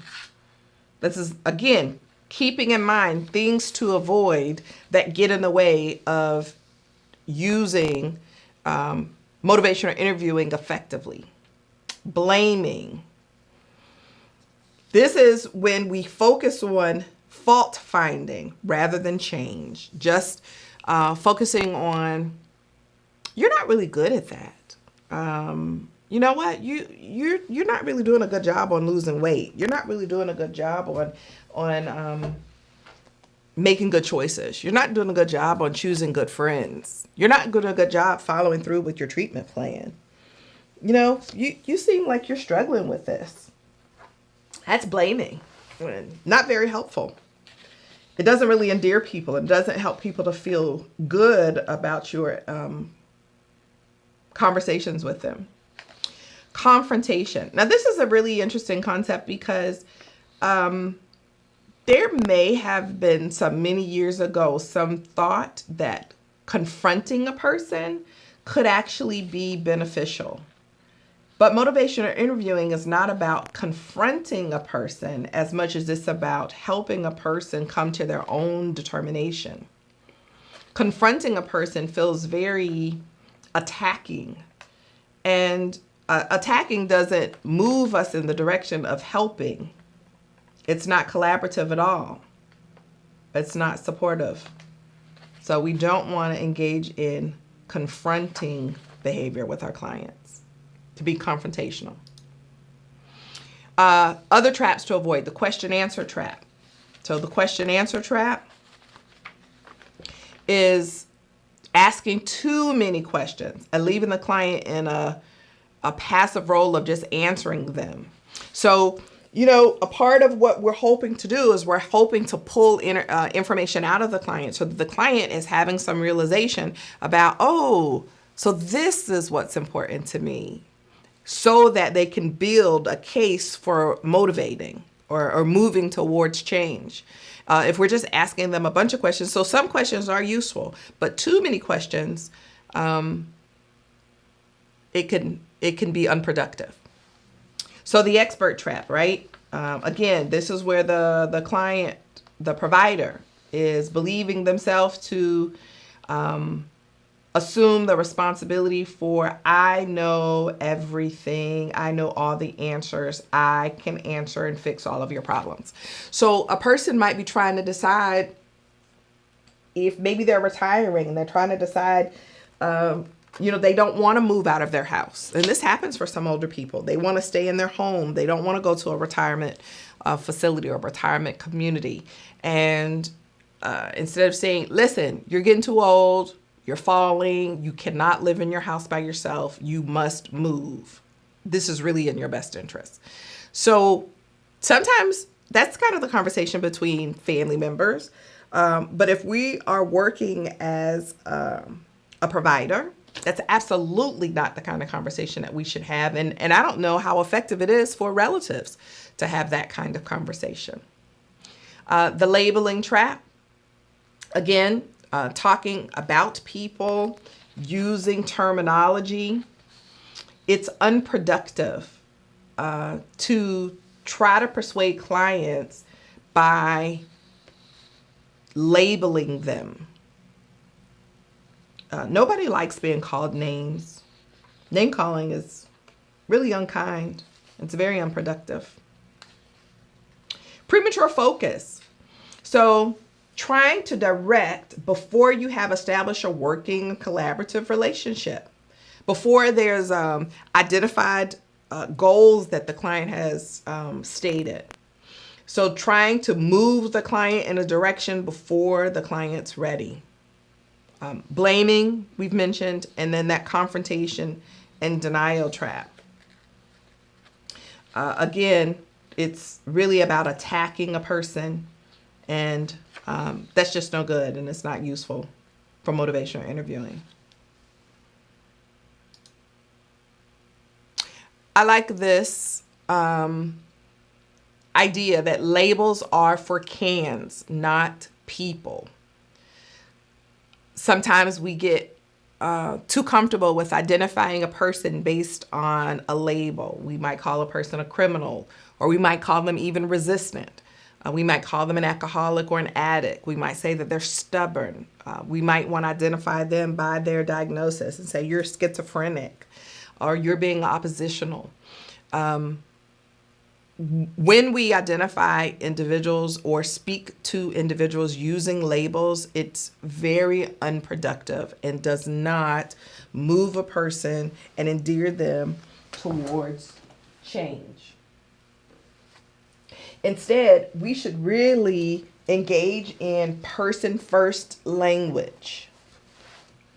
When we're talking about someone, we should talk about the person first.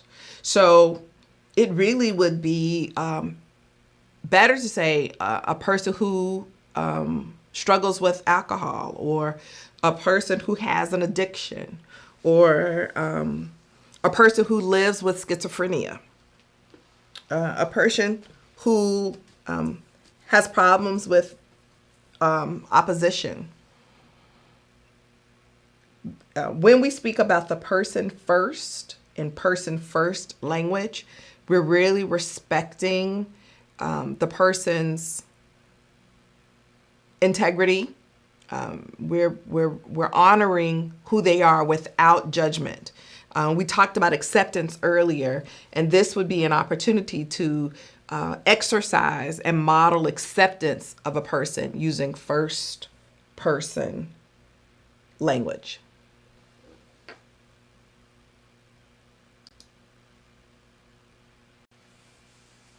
Focusing.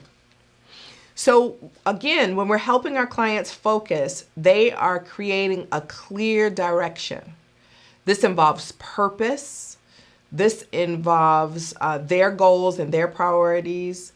This is an opportunity to set an agenda, and it is an ongoing process when clients are engaging in focus. It's clarifying their goal or direction for change. Focus is a really important key component. And then there's evoking. Why do you want to make a change?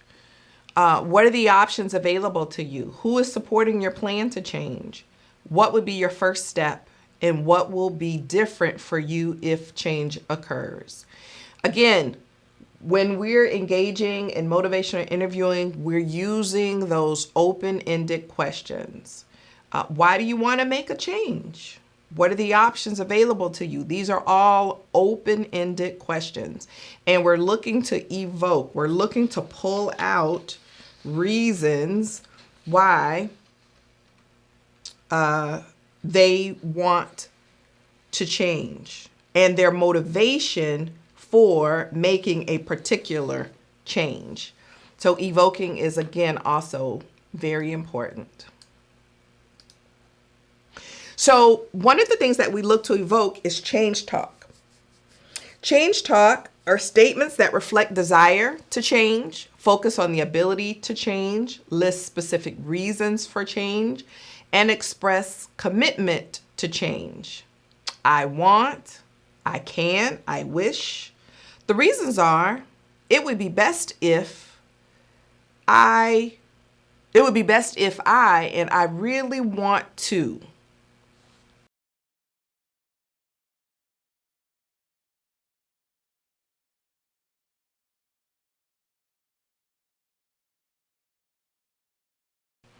Okay, and so this takes us to planning. When we get to the planning phase, the spirit of motivational interviewing has been actualized. So remember, the spirit was about partnership and collaboration. It was about acceptance. It was about compassion and evocation. That was joining with the client, respecting the client's autonomy, keeping the client's interest in mind, and then recognizing that the best ideas come from the client.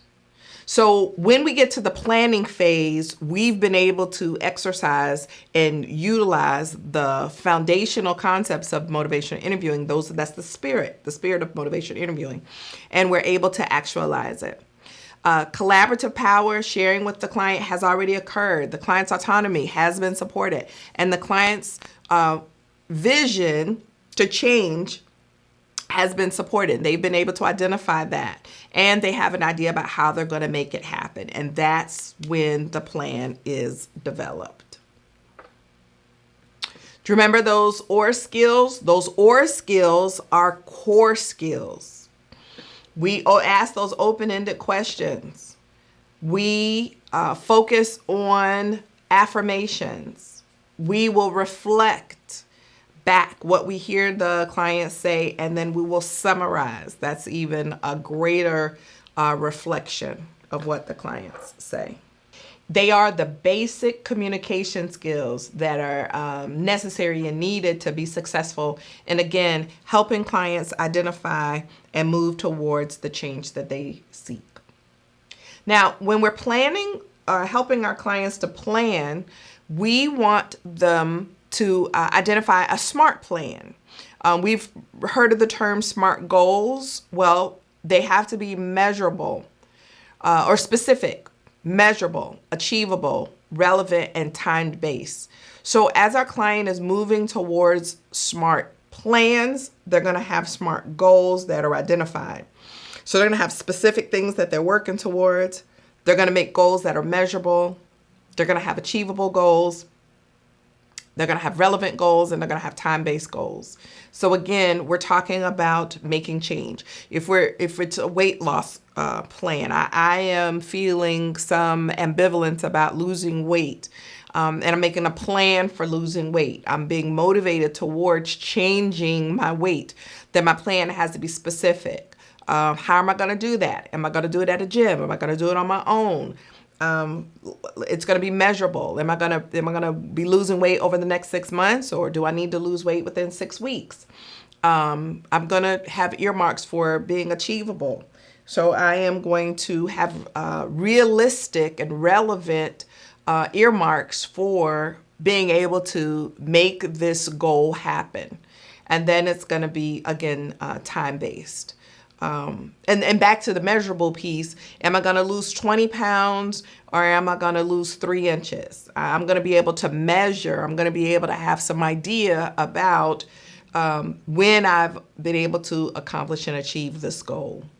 But what if it were something not like losing weight? What if it were something more like wanting to be engaged in sobriety?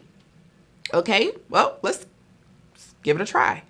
So I'm going to be specific about my goals for sobriety. Am I going to go to AA meetings? Am I going to turn down invitations to hang out with buddies who drink? Am I going to be able to measure my intake? Maybe I'm stagnating my use and I'm titrating it down, where I go from drinking a case to I go to drinking half a case, and then I go to drinking 4 beers, and then I go to drinking 2 beers. And so we can measure the change. Again, we want it to be achievable. We want it to be something that we can accomplish, and then it's relevant. I am working on my sobriety, so the things that I am identifying as a goal is going to help me move in that direction. And then time-based. Am I going to be working over this for the next 6 months? Am I going to be working on this for the next year? Where do I see myself in the next year? Where do I see myself in the next 6 months? So that's how we identify SMART goals, which translates in motivation interviewing to SMART plans.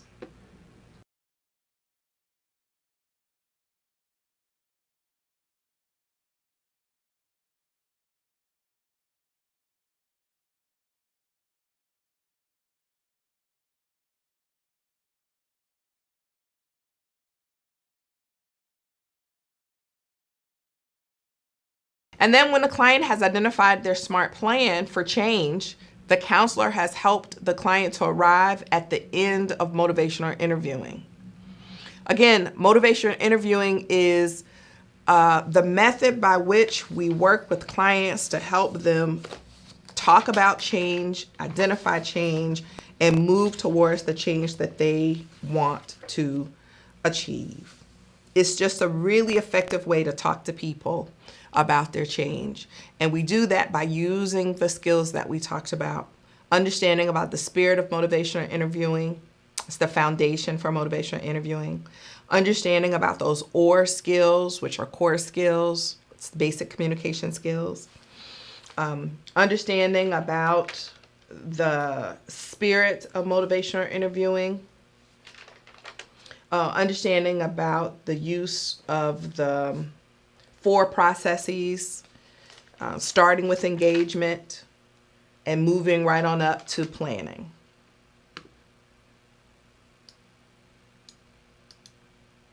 All right, so in summary, what we've talked about so far. Motivational interviewing is a person-centered approach. We focus on the person, we focus on what the person wants, what the person desires. Motivational interviewing embraces empirically supported perspectives of change. It recognizes change as a process. Change is not easy. There are going to be steps and stages to change. Sometimes there'll be changes as linear. It doesn't just, today I start and then 2 weeks from now I get to the end of change. So change is sometimes cyclic, or sometimes there's relapse in the context of change. Motivational interviewing acknowledges the healing power of relationship. You know, there's a lot of research that talks about and has shown that clients that have counselors that believe in them and counselors that they have a good, healthy relationship with, those are the clients that often achieve change that is long-lasting. So the relationship is very important to the concept and the power of change. Motivational interviewing builds on the positive qualities of the therapist. Again, when you have a therapist that really is empathetic, when you have a therapist, a counselor that is really compassionate, those qualities matter to the client, and it helps the client be more successful with their change. Motivational interviewing uses directive approaches designed to elicit motivation and promote change. We are using skills, and we're going to talk more about those skills in further discussions, but there are very specific skills that we can use to help continue to elicit motivation and to work with clients when they are engaged in that procrastination that we talked about earlier. Motivational interviewing uses skills that open the door and keeps things moving. We open the door to change by listening for change talk. What is a client saying that's moving them in the direction of change? And we work to instill hope, and we empower choice. What the client wants is important, not what the counselor wants. And then we identify and build on their personal capabilities or capacities. So motivational interviewing seems complex. It's a lot of pieces and parts to it. But at the end of the day, when we really care about the client, when we really care about what's important to them, then that's when we're really open and available to help them engage in the change that they seek. Thank you so much for participating in the first portion of the motivational interviewing training. I hope that you found the activities, the information, and the videos very helpful as you're understanding and learning the key and core components of motivational interviewing. I look forward to working with all of you on the day 2 portion, so stay tuned and I'll see you soon.